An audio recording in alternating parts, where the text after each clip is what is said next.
Hello everyone, आप सभी लोगों का स्वागत है टीचिंग परीक्षा के आज के इस वीडियो में, जिसके अंदर में फ्रेंड्स हम लोग बीपीएससी टीआरई 3.0 और 4.0 के लिए एक बहुत ही इंपॉर्टेंट वाला सेशन करेंगे।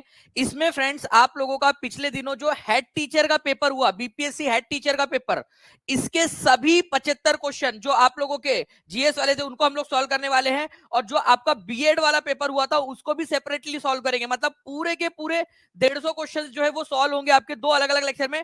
तो अभी फिलहाल में हम लोग पूरा का पूरा जीएस करेंगे जो आपके टीआरई 3.0 और 4.0 में बहुत ज्यादा इंपॉर्टेंट है।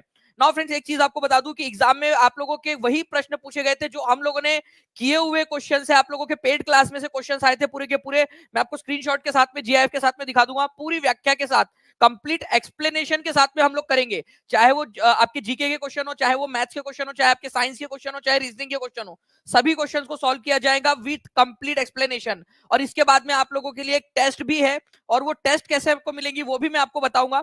लेकिन उससे पहले जितने लोग यहाँ पर में जुड़ चुके हैं फ्रेंड्स, एक बार सभी से रिक्वेस्ट करूंगा, बहुत मेहनत लगी है, सुबह तक जाग कर जो है, रात भर जो है हम लोगों ने किया, सुबह सुबह तक जो है फ्रेंड्स इसको कंप्लीट किया। अभी भी टेक्निकल इशू आया था, उसको भी सॉल्व करवाए। तो आप लोगों का एक लाइक आज तो यहाँ पर में बनता है सभी लोगों का, जल्दी से, और एक एक बार शेयर कर देंगे। एक एक बच्चा भी अगर शेयर कर देगा ना, लगेगा यार कि पूरी मेहनत जो है यहाँ पर में वसूल हो गई। बच्चे भी उतना ही प्यार करते हैं जितना हम लोग उनसे करते हैं। सभी लोग, हर एक बच्चा जो है अपनी जिम्मेदारी समझ के कम से कम एक जगह के ऊपर में शेयर कर दीजिए, ठीक है, हर एक जगह पे। चलिए नाउ फ्रेंड्स, हम लोग यहाँ पर में जो है, देखिए पहले क्वेश्चन की तरफ में हम लोग आगे बढ़े उससे पहले यहाँ पर मैं उन सभी बच्चों का शुक्रिया करना चाहूंगा जिन्होंने मेरी बात मानकर लाइक करना भी स्टार्ट कर दिया। 2000 के करीब करीब हम लोगों ने लाइक्स यहाँ पर में कर दिए हैं, ठीक है आप लोगों ने। तो पहले क्वेश्चन की तरफ में आगे बढ़ते हैं। देखिए फ्रेंड्स, प्रत्येक वर्ष विश्व रेड क्रॉस डे या रेड क्रिसेंट डे कब मनाया जाता है? रेड क्रॉस डे, विश्व रेड क्रॉस डे, ठीक है, या रेड क्रिसेंट दिवस जिसको कहते हैं आप लोग, कब मनाया जाता है? बताइए जल्दी जल्दी से। जितने लोग देख रहे हैं आंसर करते जाएंगे जल्दी जल्दी से, ठीक है। और मुझे उम्मीद है फ्रेंड्स कि आप लोगों की तरफ में जो है वो, आप लोग मोस्ट प्रोबेबली पोल भी यहाँ पर में आप लोग दे रहे होंगे, ठीक है। पोल के अंदर में भी अगर पोल आप लोगों की तरफ में आया है, ठीक है, वैसे मैं कोशिश कर रहा हूँ यहाँ पर में पोल चला जाए आप लोगों की तरफ में, ठीक है। देखिए फ्रेंड्स, अगर मैं बात करूं विश्व रेड क्रॉस डे की, तो आप लोगों को इसके बारे में हम लोगों ने डायरेक्टली पढ़ा था। आप लोग देख सकते हो ये ऐप जो है हमारी पेड क्लास का यहाँ पर में स्क्रीन, ये हमारा जीआईएफ फाइल। ओके, विश्व एथलेटिक्स दिवस 7 मई को मनाया जाता है आप लोगों का, और विश्व रेड क्रॉस दिवस जो है वो 8 मई को मनाया जाता है। विश्व रेड क्रॉस दिवस, दानी सर 2 मिनट के लिए रुकेंगे क्या बस, ठीक है। देखिए विश्व रेड क्रॉस दिवस जो है आप लोगों का मनाया जाता है 8 मई को, ठीक है। तो 7 मई को विश्व एथलेटिक दिवस, ठीक है, और विश्व रेड क्रॉस दिवस 8 मई को मनाया जाता है आप लोगों का। डायरेक्टली आप लोगों का पेड क्लास का क्वेश्चन, ठीक है, ये कल आया आप लोगों के एग्जाम के अंदर में। नाउ फ्रेंड, नेक्स्ट क्वेश्चन की तरफ में आगे बढ़ते हैं। निम्नलिखित में से कौन सा वाला कथन सही है, ये चुनना है आप लोगों ने, ठीक है। बताइए जल्दी से इस पर्टिकुलर क्वेश्चन का आंसर क्या होगा। केवल 57% बच्चों ने आंसर किया था, ठीक है। मुझे उम्मीद है कि जो बच्चों ने रिवीजन किया होगा फ्रेंड्स क्लास के अंदर में, वो लोग तो बहुत आसानी से इस क्वेश्चन का आंसर कर पा रहे होंगे, ठीक है। अभी भी कह रहा हूं आप लोगों को, जो बच्चे अपनी सफलता सुनिश्चित करना चाहते हैं टीचिंग परीक्षा के साथ में जुड़ सकते हैं। लाला लाजपत राय भारतीय राष्ट्रीय कांग्रेस के अध्यक्ष कभी भी नहीं चुने गए थे, ये बोल रहा है यहाँ पर में। दूसरी बात, ठीक है, महात्मा गांधी का जन्म गांधीनगर में हुआ था, भगत सिंह ने फॉरवर्ड ब्लॉक गठित किया था। अरे मेरे लाल, मेरे हरे, मेरे नीलो, फॉरवर्ड ब्लॉक किसने गठित किया था? कितने बार बताया हो तुम लोगों को मैंने? सुभाष चंद्र बोस ने गठित किया था, सुभाष चंद्र बोस ने, बहुत सारे बार बता चुका हूं आप लोगों को, ठीक है। 1939 के अंदर में इन्होंने गठित किया था जब कांग्रेस से इस्तीफा दिया था उन्होंने। तो ये तो डायरेक्टली एलिमिनेट हो गया आप लोगों का, ठीक है। तो आपका जहां जहां पर में भी 3 दिया हुआ है, ठीक है, आप लोगों से क्या बोला है, कौन सा वाला सही है? ये तो सही बिल्कुल भी नहीं है, ठीक है। लाला लाजपत राय कभी भी अध्यक्ष नहीं चुने गए, नहीं चुने गए क्या आप लोगों का? आप लोगों को दिखाऊं मैं यहाँ पर में लाला लाजपत राय। तो 1920 के आईएनसी के विशेष सत्र की अध्यक्षता किसने की थी? लाला लाजपत राय ने की थी। ये देखिए दारी सर आपको पढ़ाते हुए, तो विशेष सत्र था सितंबर, कलकत्ता के अंदर में ये सेशन हुआ था, डायरेक्टली आप लोगों को पढ़ाते हुए, ठीक है। आप यहाँ देख सकते हो डायरेक्टली क्वेश्चन आप, ठीक है। 1920 के सितंबर के जो कलकत्ता में अधिवेशन हुआ था विशेष सत्र, उसकी अध्यक्षता किसने की थी? तो लाला लाजपत राय ने की थी। आप लोग देख सकते हो लाला लाजपत राय ने, ठीक है। तो ये क्वेश्चन आप लोगों का यहाँ पर मिल गया आप लोगों को। तो ये पॉइंट सही नहीं है आपका, नहीं की बोला है उन्होंने, तो पहला वाला गलत है, तीसरा वाला भी गलत है आपका। तो जहां जहां 1 दिया है उसको भी काट दो, ठीक है। तो या तो नन ऑफ दी अबव होगा, या तो फिर 2 होगा आपका। महात्मा गांधी का जन्म जो है आप लोगों का ये हुआ था, बोल रहे हैं यहाँ पर में, ठीक है। महात्मा गांधी का जो जन्म है वो बोल रहे हैं आप लोगों का कि गांधीनगर के अंदर में हुआ था। क्या महात्मा गांधी का जन्म जो है वो गांधीनगर के अंदर में हुआ था? जल्दी से बता देंगे आप सभी लोग, जितने भी लोग देख रहे हैं, ठीक है, जल्दी जल्दी से बताइए आंसर क्या होगा इस पर्टिकुलर क्वेश्चन का। ठीक है, तो आप लोगों ने जो है फ्रेंड्स आंसर लगाने यहाँ पर मैं स्टार्ट भी कर दिया मैक्सिमम लोगों ने। तो आंसर यहाँ पर में हो जाएगा आपका ऑप्शन नंबर 2, गांधीनगर के अंदर में गांधी जी का जन्म जो है वो हुआ था आपका 2 अक्टूबर को। जल्दी से ईयर बताइए आप लोग, 18 कितना था, तो 1869 के अंदर में गांधी जी का जन्म हुआ था। ठीक है, 2 अक्टूबर 1869 को। ठीक है, तो गांधी जी का जन्म गांधीनगर के अंदर में हुआ था या पोरबंदर के अंदर में हुआ था, ये आप लोगों ने बताना है। ठीक है, गांधी जी का जन्म ठीक है, जल्दी बताइए, गांधी जी का जन्म गांधीनगर में हुआ था या पोरबंदर में हुआ था।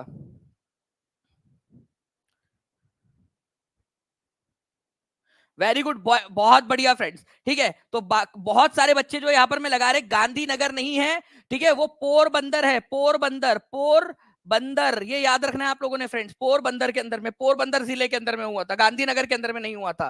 तो आंसर आप लोगों का क्या होगा यहाँ पर में 1, आप लोगों का 2 को भी एलिमिनेट करेंगे आप लोग, तो आंसर आप लोगों का ऑप्शन नंबर ई हो जाएगा, नन ऑफ दी अबव। ठीक है, इस तरीके से आप लोगों ने लगाना था इस पर्टिकुलर क्वेश्चन को। तो आंसर क्या होगा आप लोगों का, आंसर आप लोगों का होगा ऑप्शन नंबर 5 या ऑप्शन नंबर जो ई है आप लोगों का, none of the above, Porbandar के अंदर में हुआ था। तो गांधीनगर नहीं, पोरबंदर आप लोग जो है आंसर लगाएंगे। तो जितने बच्चों ने यहां पर मैं आंसर लगाया था बी, ठीक है, उनका गलत है, E is the correct answer, Porbandar. Okay, और तारीख क्या है आपकी ये लिख देंगे सभी लोग, 2 अक्टूबर 1869 के अंदर में। ठीक है, 1969 के अंदर में, तुम्हारे पापा मम्मी की उम्र के है क्या गांधी जी, 1869। ओके, तो E is the correct answer, यहां पर मैं आप देख सकते हो आंसर ई हो जाएगा। नेक्स्ट क्वेश्चन की तरफ में हम लोग आगे बढ़ते हैं फ्रेंड्स। ठीक है, आप लोग देख लीजिए, नेशनल हेराल्ड आप लोगों से पूछा जाएगा नेक्स्ट बार में, नेशनल हेराल्ड जो है आप लोगों को किसने शुरू किया था, पंडित जवाहरलाल नेहरू ने। अगले बार के लिए क्वेश्चन को इंपॉर्टेंट है, सुभाष चंद्र बोस फॉरवर्ड नाम का एक अखबार निकाला था और फॉरवर्ड ब्लॉक नाम से जो है उन्होंने स्टार्ट भी किया था। नेक्स्ट, लाला लाजपत राय जो है 1920 के कांग्रेस अधिवेशन के अध्यक्ष थे।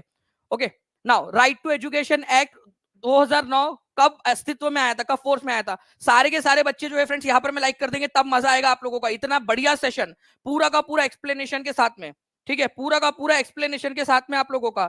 तबीयत ठीक नहीं लग रही है सर आपकी, रंजना जी देखिए तबीयत ठीक है, बट एक्चुअली कल रात भर आप लोगों के लिए काम किया है, सुबह सुबह 7 बजे जाकर सोए, फिर सुबह उठ के वापस से आ गए, थोड़े देर सो गए, और फिर कंटिन्यूअस काम कर रहे हैं, इस वजह से गला बैठ गया, आवाज बैठ गई है।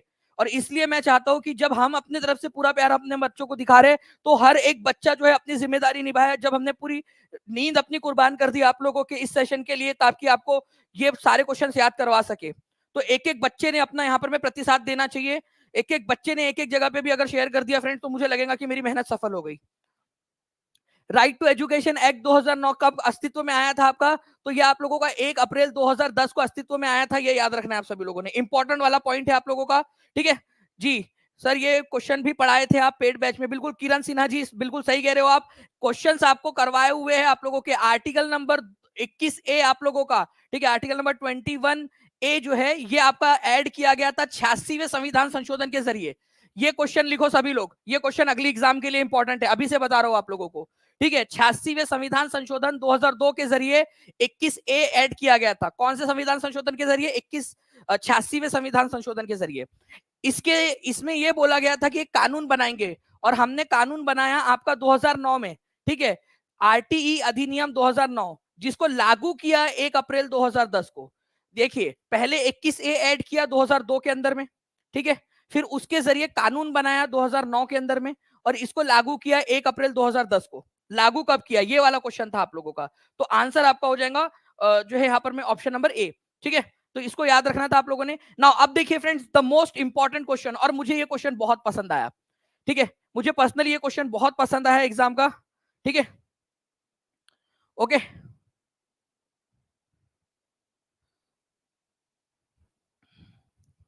चलिए जल्दी जल्दी से बताइए यहां पर में, which of the following event happened at last as per the chronological order. अब देखिए हम लोग यहाँ पर में क्या करेंगे, इन सभी का जो है क्रोनोलॉजिकल ऑर्डर लगाएंगे। अब ध्यान से समझना आप सभी लोग, मैं एक इंपॉर्टेंट वाली पॉइंट के ऊपर में डिस्कशन करना चाहता हूं, बहुत क्लोज ऑप्शंस थे, लेकिन इस क्वेश्चन का मैं आंसर यहां से हटा रहा हूं। ठीक है, ताकि आप लोगों को मैं पहले समझा सकूं और फिर आप लोगों से क्वेश्चन जो है पूछूं। तो मैं जो है यहाँ पर मैं इस क्वेश्चन को डुप्लीकेट कर देता हूं और लास्ट में लगा देता हूं इसको, ताकि आपको फिर से दिखा सकूं ये क्वेश्चन लास्ट में। ठीक है, और इस क्वेश्चन को कैसे हमने जो है किया था वो भी आप लोग देख पाओगे। ठीक है, चलिए, तो ये क्वेश्चन को हम लोग जो है एक रिवर्स ऑर्डर के अंदर में करते हैं। ठीक है, आप लोग आंसर लगाओगे, मैं आपको गारंटी दे रहा हूं कि ये चैलेंज कर रहा हूं कि इस क्वेश्चन का आंसर आप लोग करोगे। ठीक है, अभी आप लोग जो भी आंसर कर रहे होंगे, ठीक है, अभी आप लोग जो भी आंसर कर रहे होंगे वो एक अलग है, लेकिन मुझे उम्मीद है कि आप लोग जो है इसका आंसर जो है सही से कर पाओगे अभी। चलिए, अब देखिए फ्रेंड्स, यहां पर मैं अगर मैं बात करूं तो भगत सिंह, सुखदेव और राजगुरु को किस तारीख को फांसी दी गई थी? तो 23 मार्च 1931 को, ये याद रखेंगे आप लोग। 23 मार्च 1931 को फांसी दी गई थी। ठीक है, 23 मार्च 1931 को डायरेक्ट क्वेश्चन कराया आप लोगों को, तारीख आपको याद है 23 मार्च 1931 को। Now friends, home rule league आपकी 1916 में स्टार्ट हुई थी। होम रूल लीग आपका, एक होम रूल लीग हुई थी आप लोगों की तिलक वाली, और एक होम रूल लीग हुई थी आप लोगों की, ठीक है, एनी बेजेंट वाली। होम रूल लीग 1916 के अंदर में, लिख लीजिए, होम रूल लीग 1916 के अंदर में। ठीक है, उसके बाद में जो है फ्रेंड्स आप लोगों का हम लोगों ने देखा था कि खिलाफत आंदोलन आप लोगों का 1919 के अंदर में जो है खिलाफत कमेटी का गठन किया गया था। तो खिलाफत आंदोलन आपका 1919 में स्टार्ट हुआ था, 1919 के अंदर में।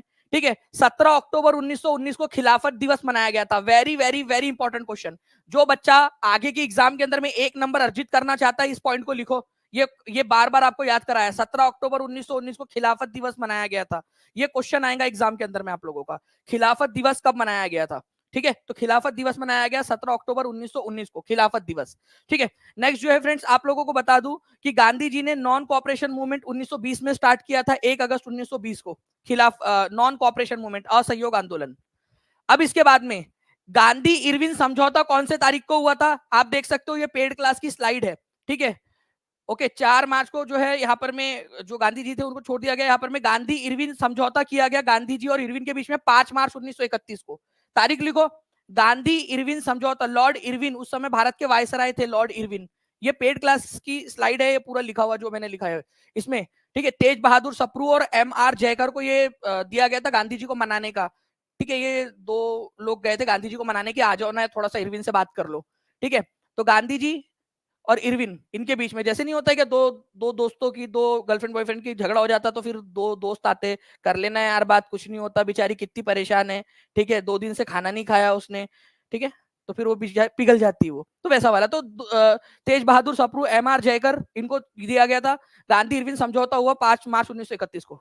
अब ये गांधी जी ने कर लिया समझौता, लेकिन फ्रेंड्स उसके बाद में महात्मा गांधी और इनके बीच में जो समझौता हुआ था उसको लेकर कराची सेशन बुलाया गया, कराची अधिवेशन 8 मार्च को आप लोगों का। ठीक है, उसके कुछ दिन बाद इसको रेटिफाई करने के लिए 8 मार्च को बुलाया गया, 8 मार्च को, कि भाई कराची सेशन जो कराची गांधी इरविन समझौता हुआ है उसको अप्रूव करे। और इसके अध्यक्ष थे वल्लभ भाई पटेल। ये DSSB में आया था क्वेश्चन कि कराची सेशन के अध्यक्ष कौन थे, सारा का सारा पढ़ाया है आप लोगों को। ठीक है, तो इंडियन नेशनल कांग्रेस के तरफ से गांधी जी ने कर तो लिया समझौता, लेकिन कांग्रेस की सहमति जरूरी थी ना, तो 8 मार्च को। ठीक है, भगत सिंह, सुखदेव और राजगुरु को फांसी कब हुई थी? लाहौर केस के अंदर में फांसी दी गई, लाहौर में उस समय में वायसराय थे लॉर्ड इरविन। ठीक है, तो भगत सिंह, सुखदेव और राजगुरु को फांसी दी गई थी 23 मार्च 1931 को। ओके, लाहौर कॉन्स्पिरेसी के अंदर में। अब एक बार ये क्वेश्चन को फिर से देख लेते हैं हम लोग यहां पर में। देखिए यहां पर में friends, which of the following event happened at last as per the chronological order. Karachi session जो है आपका ये हुआ था 8 मार्च को, 8 मार्च 1900, ठीक है, 31 को। पहले गांधी इरविन समझौता आप लोगों का जो है ये हुआ था 5 मार्च को, 5 मार्च, ठीक है, 5 मार्च 1931 को। ओके, खिलाफत आंदोलन 1919 में हुआ था। ठीक है, होम रूल लीग 1916 में हुआ था। और भगत सिंह का एग्जीक्यूशन जो है ये हुआ था आप लोगों का 23, ठीक है, मार्च 1931 को। अब बताइए कि सबसे लास्ट में कौन सा हुआ था? अब तो आप बहुत आसानी से इस क्वेश्चन का आंसर कर पाएंगे, है ना? इस क्वेश्चन का आंसर बहुत ही आसानी से कर पाएंगे आप लोग, क्योंकि आप लोगों का डायरेक्टली आंसर आ गया फ्रेंड्स यहां पर में कि सबसे लास्ट में जो हुआ था वो हुआ था ऑप्शन नंबर ई वाला इवेंट। लिख दीजिए सभी के सभी लोग कमेंट के अंदर में। 3500 बच्चे देख रहे हैं, 2800 लाइक्स हुए, ये तो बहुत गलत बात है यार। ठीक है, हर एक बच्चा यहाँ पर मैं सेशन को लाइक एंड शेयर करते रहेंगे, और चैनल को, टीचिंग परीक्षा चैनल को सब्सक्राइब करके बेल आइकन दबा दीजिए अगर आप चाहते हो कि ऐसे ही और भी सेशंस आप लोगों के लिए करवाए जाए। ठीक है, तो यहाँ पर में E is the correct answer, यहाँ पर में आप इसको करेक्शन कर लेना, वो टाइपो है एक। ठीक है, E is the correct answer. Next question की तरफ में हम लोग आगे बढ़ते हैं हमारे।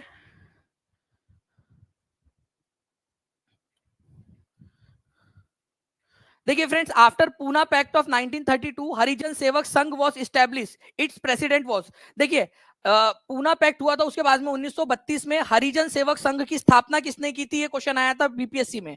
हरिजन सेवक संघ की स्थापना की थी फ्रेंड्स, ठीक है, गांधी जी ने, ठीक है, गांधी जी जो थे उन्होंने इसकी स्थापना की।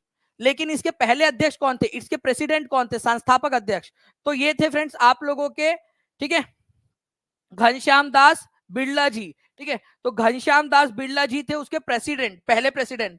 तो यहाँ पर मैं घनश्याम दास बिड़ला तो दिया ही नहीं है, तो यहाँ पर अच्छा यहाँ लास्ट में दिया हुआ है आपका ऑप्शन नंबर ई में घनश्याम दास बिड़ला जी। तो घनश्याम दास बिड़ला जी यहाँ पर में देखिए ऑप्शन भी कहीं पे none of the above, more than of the above, कहीं पे पांचों ऑप्शन दे दिए गए, मतलब उल्टा पुल्टा दिया है पूरा का पूरा इन्होंने। तो घनश्याम दास बिड़ला जी जो है इसके अध्यक्ष थे। अमृतलाल ठक्कर जो है इसके सेक्रेटरी थे, ठीक है, सेक्रेटरी थे, पहले सेक्रेटरी, और ये इसके पहले प्रेसिडेंट थे, प्रेसिडेंट, ये याद रखना है आप लोगों ने, ठीक है। हरिजन सेवक संघ के 1932 में गांधी जी ने इसको स्टार्ट किया था, हरिजन सेवक संघ, घनश्याम दास बिड़ला, डायरेक्टली याद रखिए, महात्मा गांधी अध्यक्ष नहीं थे, महात्मा गांधी संस्थापक थे, अध्यक्ष कौन थे यहाँ पर में, ठीक है, ठीक है, ये याद रखना है आप लोगों ने, घनश्याम दास बिड़ला जी थे। तो E is the correct answer आप लोगों का, हरिजन सेवक संघ, ठीक है, इसकी स्थापना गांधी जी ने की थी, ये याद रखेंगे आप लोग। और किंग्सवे कैंप दिल्ली के अंदर में आज इसका हेडक्वार्टर है, ये याद रखना है आप लोगों ने इसका। अच्छा ये देखिए आप लोगों को यहाँ पर मैं बताया भी था मैंने पढ़ाते समय कि इसके पहले प्रेसिडेंट घनश्याम दास बिड़ला जी थे और इसके सेक्रेटरी थे अमृतलाल ठक्कर। यहाँ पर मैं डायरेक्टली आपको बताया था कि इसके पहले अध्यक्ष घनश्याम दास बिड़ला जी थे, ठीक है, तो ये सब पढ़ाया हुआ है आप लोगों का। नाउ फ्रेंड्स एक और क्वेश्चन देखते हैं, 1946 में गठित अंतरिम सरकार में जगजीवन राम को कौन सा विभाग दिया गया था, क्या कहा था मैंने, ट्रिक याद आ रही है क्या बच्चों को, आपको पढ़ाते समय एक बात बोला था मैंने, भाई बाबू जगजीवन राम का नाम सुनते ही अपने को जो नहीं क्या बाबूजी, ठीक है, वो जो है एकदम मजदूरों वाली फीलिंग आती है। वैसे मैं बहुत रिस्पेक्ट करता हूँ जगजीवन राम जी की, लेकिन फिर भी एक ठीक है कि भाई जगजीवन राम, ठीक है, एक श्रम वाला कि एक मजदूर वाला या लेबरस काम करते होंगे, बहुत मेहनती इंसान होगा, ठीक है, अपने घर के लिए बहुत काम करता होगा। तो ये बताया था कि नहीं आप लोगों को मैंने कि जैसे ही बाबू जगजीवन राम आ जाए लगा देना श्रम मंत्री, ठीक है, तो लेबर मिनिस्टर बनाया गया था इनको अंतरिम सरकार के अंदर में। डायरेक्ट क्वेश्चन आप लोगों का, लीजिए, जितने भी बच्चों ने क्लास की थी उन लोगों का फायदा हो गया, ठीक है। तो यहाँ पर मैं, और ये हेड टीचर का एग्जाम है, मतलब आप जो है प्राइमरी के अंदर में लगभग जो प्रिंसिपल वाली पोस्ट होती है उस पोस्ट के लिए एग्जाम था ये आपका। तो ये टीआरई के अंदर में वाले बच्चे उस क्वेश्चन को सॉल्व कर पा रहे हैं अब हमारे, श्रम मंत्री थे, ये याद रखना है आपने। तो देख सकते हो आप लोग, बाबू जगजीवन राम श्रम और पुनर्वास मंत्री थे, ये आपको बताया था, और हाईलाइट भी किया था उल्टा कि ये याद रखना, राजेंद्र प्रसाद खाद्य एवं कृषि मंत्री थे, ये याद रखना है आप लोगों ने, प्रसाद, ठीक है, खाद्य एवं कृषि मंत्री, इंपॉर्टेंट है आपका। ओके चलिए, तो ये 2 पॉइंट बहुत इंपॉर्टेंट है, इसको याद रखिए आप सभी लोग। अच्छा वित्त मंत्री पूछा है आप लोगों से एक जगह पे, और ठीक है यहाँ पर में वित्त मंत्री, तो जॉन मथाई, इसको भी याद रख लीजिए आप लोग, वित्त मंत्री कौन थे, ठीक है। भाई आगे बढ़ जाए, पीपीटी क्यों इतना जो है लेट कर रही है, देखिए यहाँ पर में आप लोगों का, ओके, जॉन मथाई, ये देखिए आप लोग, ये पूरी पूरी आप लोगों की क्या है वो स्लाइड है जिससे मैंने पढ़ाया था आप लोगों को। तो जगजीवन राम श्रम मंत्री ये बोला था आप लोगों को मैंने, याद रखने के लिए ये भी याद रख लीजिए आप लोग। बलदेव सिंह रक्षा मंत्री थे, ठीक है, जॉन मथाई वित्त मंत्री थे, जवाहरलाल नेहरू प्रधानमंत्री और विदेश मंत्री थे, ठीक है। तो रक्षा मंत्री कौन थे, सरदार बलदेव सिंह, सरदार बोला था कि बल चाहिए रक्षा के लिए बल, सरदार बलदेव सिंह, बलदेव सिंह, ठीक है, याद हो गया आप लोगों को, ठीक है। कानून मंत्री तो डॉक्टर बी आर अम्बेडकर थे, यहां पर मैं आप लोगों का हो जाएगा। वित्त मंत्री कौन थे, ठीक है, तो जॉन मथाई, ठीक है, जॉन मथाई, जॉन मथाई, ये भी याद रख लेना आप लोग। ओके, इंपॉर्टेंट क्वेश्चन आप लोगों के सारे, ठीक है। चलिए रियान खान जी बिल्कुल, थैंक यू वेरी मच। आगे बढ़ते हम लोग फ्रेंड्स, बाकी आप लोगों को एक एक क्वेश्चन मैं आपको देता हूं, हेल्थ मिनिस्टर कौन थी और ट्रिक क्या हमने देखा था, हेल्थ मिनिस्टर कौन थी हमारे भारत की उस समय में, हेल्थ मिनिस्टर, और उसकी ट्रिक क्या थी ये आप लोग मेरे को बताएंगे, जितने भी बच्चों ने क्लास की है अटेंड वो मुझे बताएंगे। और अभी भी फिर से कह रहा हूं, सक्सेस सुनिश्चित करना है तो कुछ भी लोग बोलते रहे, यहाँ पर मैं डिमोटिवेट करने वाले बहुत सारे लोग आपको मिल जाएंगे जो खुद से पढ़ लेते हैं, ठीक है, लेकिन दूसरों को डिमोटिवेट करते हैं। अभी भी मैं आपसे कह रहा हूं, आप लोगों की भलाई के लिए जो बच्चों करना चाहते हैं वो पढ़ सकते हैं अच्छे से टीचिंग परीक्षा के साथ में, ठीक है, चाहे ऐप से पढ़िए चाहे टीचिंग परीक्षा के यूट्यूब चैनल से पढ़िए, पढ़ते रहिए आप सभी लोग, लेकिन ठीक है। Now friends, who among the following leader presided over the Calcutta session in 1906, 1906 के कलकत्ता सेशन में अध्यक्षता किसने की थी, और 10 बार ये क्वेश्चन करा चुका हूं आप लोगों को मैं, ठीक है, 1906 का सेशन किसने की अध्यक्षता किसने की थी? ठीक है, 1906 की, और डायरेक्ट बताया था आप लोगों को समझाते हुए कि ये क्वेश्चन आएगा आप लोगों का। ओके, तो देखिए अगर हम लोग जो है आंसर इसको लगाए, मैं चाहूंगा टीम से रिक्वेस्ट करूंगा कि आंसर से पहले हम लोग जो है अगर ये दिखा सके पहले, फिर बच्चे आंसर करें इसका। ठीक है, तो आप इसको देखिए, कांग्रेस सेशन ऑफ 1906, दादा भाई नौरोजी ने अध्यक्षता की थी। ठीक है, सेल्फ गवर्नेंस का पहली बार या स्वराज का पहली बार इंडियन नेशनल कांग्रेस के सेशन में पहली बार स्वराज शब्द का इस्तेमाल जो है इसी में किया गया था। देखिए स्वराज शब्द का इस्तेमाल। ओके, तो 1906 सेशन ऑफ 1906 दादा भाई नौरोजी, ये याद रखना है आप सभी लोगों ने, अध्यक्षता की थी। तो 1906 के सेशन में किसने अध्यक्षता की? दादा भाई नौरोजी। तो यहाँ दादा भाई नौरोजी नहीं दिया है, तो आंसर ऑप्शन नंबर ई हो जाएगा। ऐसे करना था आप लोगों ने। ठीक है, आंसर इज ऑप्शन नंबर ई। ठीक है, क्या होगा आंसर? आप लोग लिखो यहाँ पर, में 1906 के सेशन के अध्यक्ष कौन थे आप लोग लिखोगे जल्दी से, सारे के सारे बच्चे लिख देंगे। ई नहीं लगाना है आप लोगों ने, लिखना है क्या है आंसर। ठीक है, डायरेक्ट आंसर का नाम लिखना है। 3400 से ज्यादा बच्चों ने लाइक कर दिया है फ्रेंड्स। मुझे उम्मीद है कि सारे लोगों ने सेशन को लाइक करने के साथ साथ में चैनल को सब्सक्राइब करके बेल आइकन भी दबा दिया होगा आने वाले वीडियोस के ऐसे ही आप लोगों के अपडेट्स के लिए। ठीक है, तो यहाँ देख सकते हो 1906, ये लिस्ट आपको पेड क्लास में दी गई है। दादा भाई नौरोजी, स्वराज शब्द का परिचय इसी सेशन में हुआ था, कलकत्ता में हुआ था ये सेशन। ठीक है, हिंदी इंग्लिश दोनों में अवेलेबल है। Now friends, who among the following leader presided over the Calcutta session in 1906? ठीक है, answer none of the above हो जाएगा, ई। नाउ फ्रेंड, भारतीय राष्ट्रीय कांग्रेस का द्वितीय अधिवेशन कहां पर में हुआ था? सेकंड अधिवेशन, जल्दी बताइए आप लोग, जल्दी से आंसर कर दीजिए। पोल भी आप लोगों की तरफ में जो है फ्रेंड्स आ गया है, पोल के अंदर में भी आप लोग आंसर कर सकते हो। पहला सेशन कहाँ हुआ था, दूसरा सेशन कहाँ हुआ था, सारी चीजें आपको पढ़ाया है। 4000 से ज्यादा बच्चे देख रहे हैं हमारे साथ में, जल्दी से आंसर करते रहिए। इसके बाद में आप लोगों को साइंस का भी लेक्चर देखना है। इसके बाद में आप लोगों ने फ्रेंड्स मैथ्स का, रीजनिंग के लेक्चर्स भी आप लोगों ने देखने हैं। आप लोगों के लिए पूरा इंतजाम किया गया है आप लोगों के लिए, ताकि आप लोग ये इंपॉर्टेंट वाले क्वेश्चन, ये और एक्चुअल क्वेश्चन है आप लोगों के, बीपीएससी हेड टीचर का क्वेश्चन पेपर है पूरा का पूरा, पूरा अच्छे से देखिए आप लोग, आपके काम आएगा। तो भारतीय राष्ट्रीय कांग्रेस का द्वितीय अधिवेशन कहां पर में हुआ था आप लोगों का? पहला अधिवेशन जो है फ्रेंड्स ये हुआ था बॉम्बे में, दूसरा वाला आप लोगों का हुआ था, ठीक है, कलकत्ता के अंदर में। तो आंसर इसका ऑप्शन नंबर ए हो जाएगा। यहां पर मैं आप लोग देखिए 1986 का, ठीक है, यहां पर मैं आप देख सकते हो 1886 का 1886 का सेशन, अध्यक्षता किसने की थी? ये सेकंड नंबर का सेशन था, बोला भी था आप लोगों को सेकंड नंबर का सेशन है। किसने किया था? दादा भाई नौरोजी इसके अध्यक्ष थे। डायरेक्टली क्लास का आप लोगों की स्लाइड देखिए आप लोग। ओके, तीसरा वाला जो सेशन था 1887 का मद्रास में हुआ था, सैयद बदरुद्दीन तैयब जी पहले मुस्लिम अध्यक्ष थे उसके। तो ये हमने देखा था 1886 का सेशन। कौन से नंबर का सेशन है सर, लिख के बताएंगे क्या प्लीज एक बार, कौन से नंबर का सेशन था? ठीक है, तो 1886 वाला जो सेशन था आप लोगों का, वो सेशन था आप लोगों का सेकंड नंबर का सेशन। ठीक है, कलकत्ता के अंदर में हुआ था, दादा भाई नौरोजी अध्यक्ष थे, सेकंड नंबर का सेशन था ये इंडियन नेशनल कांग्रेस का। ठीक है, कहा हुआ था? कलकत्ता के अंदर में होता, दादा भाई नौरोजी अध्यक्ष थे। डायरेक्ट डायरेक्ट क्वेश्चन आप लोगों का। ठीक है, बीपीएससी वाले आपकी क्लास देख रहे हैं पेपर बनाते हुए, अजय वर्मा जी बिल्कुल हो भी सकता है। ठीक है, ये वो स्लाइड है फ्रेंड्स पेड क्लास की जिससे हमने पढ़ा था 1886 में कलकत्ता अधिवेशन, दादा भाई नौरोजी। 1887 का मद्रास में हुआ था session, Syed Badruddin Tyabji first Muslim अध्यक्ष। सुपर टेट में आया था ये question. 8 schedule of Indian constitution deals with, 8वीं शत। अब देखिए कुछ लोग कहेंगे कि सर ये क्यों बता रहे हो आपके हमारे इसमें से आया, भाई आया तो आया, तुम्हारे इसमें से आया तो तुम बता दो। ठीक है, पढ़ाया तो डंके की चोट पे कहते आया तो आया, तुमको दर्द क्यों होता है? कुछ लोगों को सर ये मत बताया करो कि हम पढ़ाए थे इसलिए आया। अरे भाई बाकी लोगों को कॉन्फिडेंस भी तो देना है। तुम क्या चाहते हो कि तुम अकेले पढ़ लो, बाकी लोग ना पढ़े, बाकी लोगों में कॉन्फिडेंस जनरेट ना हो, वो पूरी मेहनत लगा के ना पढ़े? ठीक है, तो कुछ लोग होते हैं ना सर ये मत बताओ आप। ठीक है, अब तो दूसरे लोगों में कॉन्फिडेंस कैसे आएगा कि वो जो पढ़ रहे उसी में से आ रहा है? ओके,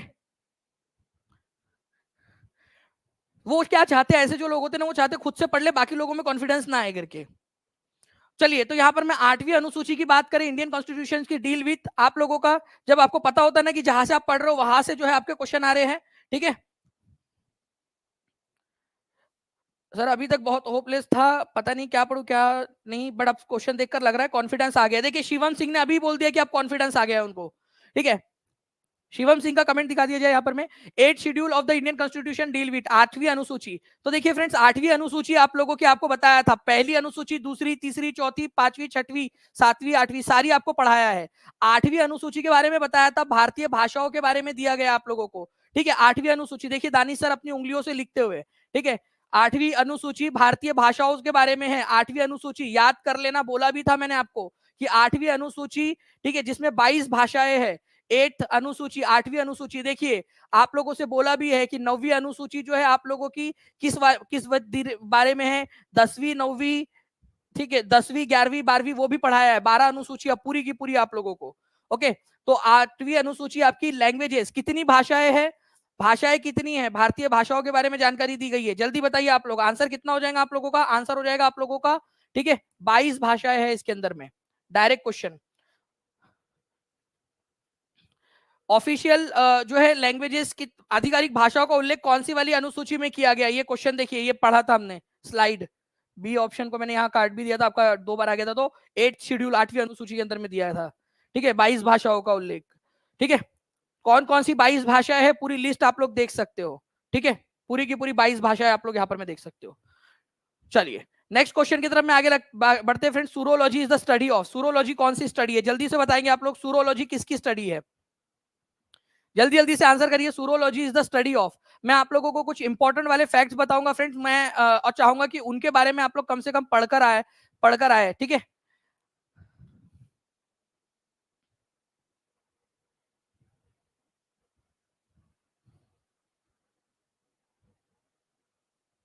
जल्दी बताइए। मैं आप लोगों की तरफ में पोल भी दे रहा हूं यहाँ पर, मैं पोल में भी आंसर आ जाना चाहिए आप लोगों का।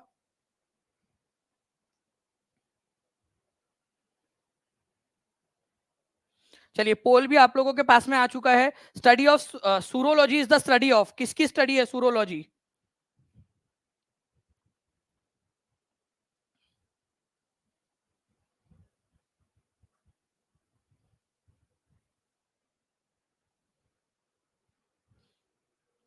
चलिए बहुत बढ़िया फ्रेंड, देखिए आप लोगों के यहाँ पर में आंसर्स आ रहे हैं।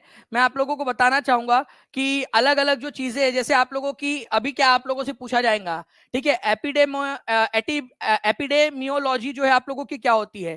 तो एपिडेमियोलॉजी जो है मानव आबादी में, ठीक है, स्वस्थ परिणामों और बीमारियों को नियंत्रण करने का अध्ययन, कि मानव आबादी जो है उसमें स्वस्थ परिणाम कैसे हासिल किए जा सकते हैं, बीमारियों को कैसे नियंत्रण किया जा सकता है, उसको कहते हैं आप लोग एपिडेमियोलॉजी। तो एपिडेमियोलॉजी क्या है आपका? तो मानव के अंदर में बीमारियों को नियंत्रित करने का एक अध्ययन एपिडेमियोलॉजी कहलाता है। हिमेटोलॉजी, ठीक है, रक्त और रक्त विकारों का अध्ययन, हिमेटोलॉजी। आप जब ब्लड के बारे में पढ़ाई करते हो, ब्लड के बारे में जानकारी हासिल करते हो, तो रक्त और रक्त विकारों से संबंधित अध्ययन आप लोगों का। ठीक है, मैं आप लोगों को बताना चाहूंगा फ्रेंड्स यहाँ पर में कि आप लोगों के लिए ये जो पूरा का पूरा पेपर है, ठीक है, पूरा का पूरा पेपर टेस्ट के फॉर्मेट में आप लोगों के क्लास के अंदर में डाल दिया जाएगा ऐप के ऊपर में। ठीक है, जितने भी कोर्सेस है उन सभी कोर्सेस के अंदर में आप लोगों को ये मिल जाएगा। ठीक है, कोर्सेज के अंदर में आपको ये मिल जाएगा।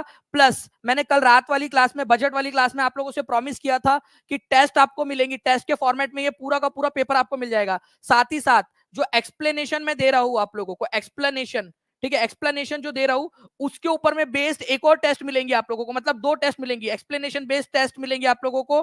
ठीक है, फॉर प्रैक्टिस, ताकि आपने ठीक से ये सारे के सारे जो क्वेश्चन है इसको पढ़ा या नहीं, ये आपको करने के लिए। अब मैं जो एक्सप्लेनेशन दे रहा हूं उसमें से कोई भी क्वेश्चन मैं डालूंगा उसके अंदर में, टेस्ट के अंदर में आप लोगों की, जो शाम में टेस्ट होने वाली है आप लोगों की। ठीक है, 8 बजे। ऑन्टोलॉजी, प्रकृति और अस्तित्व के संबंधों का अध्ययन, ऑन्टोलॉजी कहलाता है आप लोगों का। ठीक है, और सौरोलॉजी जो है छिपकलियों का अध्ययन कहलाता है आप लोगों का। ठीक है, ये भी याद रखना था आप लोगों ने, तो इंपॉर्टेंट है, एग्जाम के अंदर में आप लोगों से पूछ सकते हैं, तो प्लीज याद रखिए आप लोग यहां पर में। ठीक है, इसके अलावा जो है फ्रेंड्स, हम लोगों ने देख लिया कि सौरोलॉजी जो है is the study of lizard, या छिपकलियों का जो अध्ययन होता है ना आप लोगों का, उसको कहते हैं। ओके, बैट्स का जो अध्ययन होता है उसको क्या कहते हैं? चिरप्टोरोलॉजी। ठीक है, चिरेप्टोरोलॉजी, ठीक है, चिरेप्टोरोलॉजी, ठीक है, कहा जाता है इसको। बैट्स का जो चमगादड़ होती है उसके अध्ययन को चिरेप्टोरोलॉजी कहा जाता है, ये याद रखना है आप लोगों ने, चिरेप्टोरोलॉजी।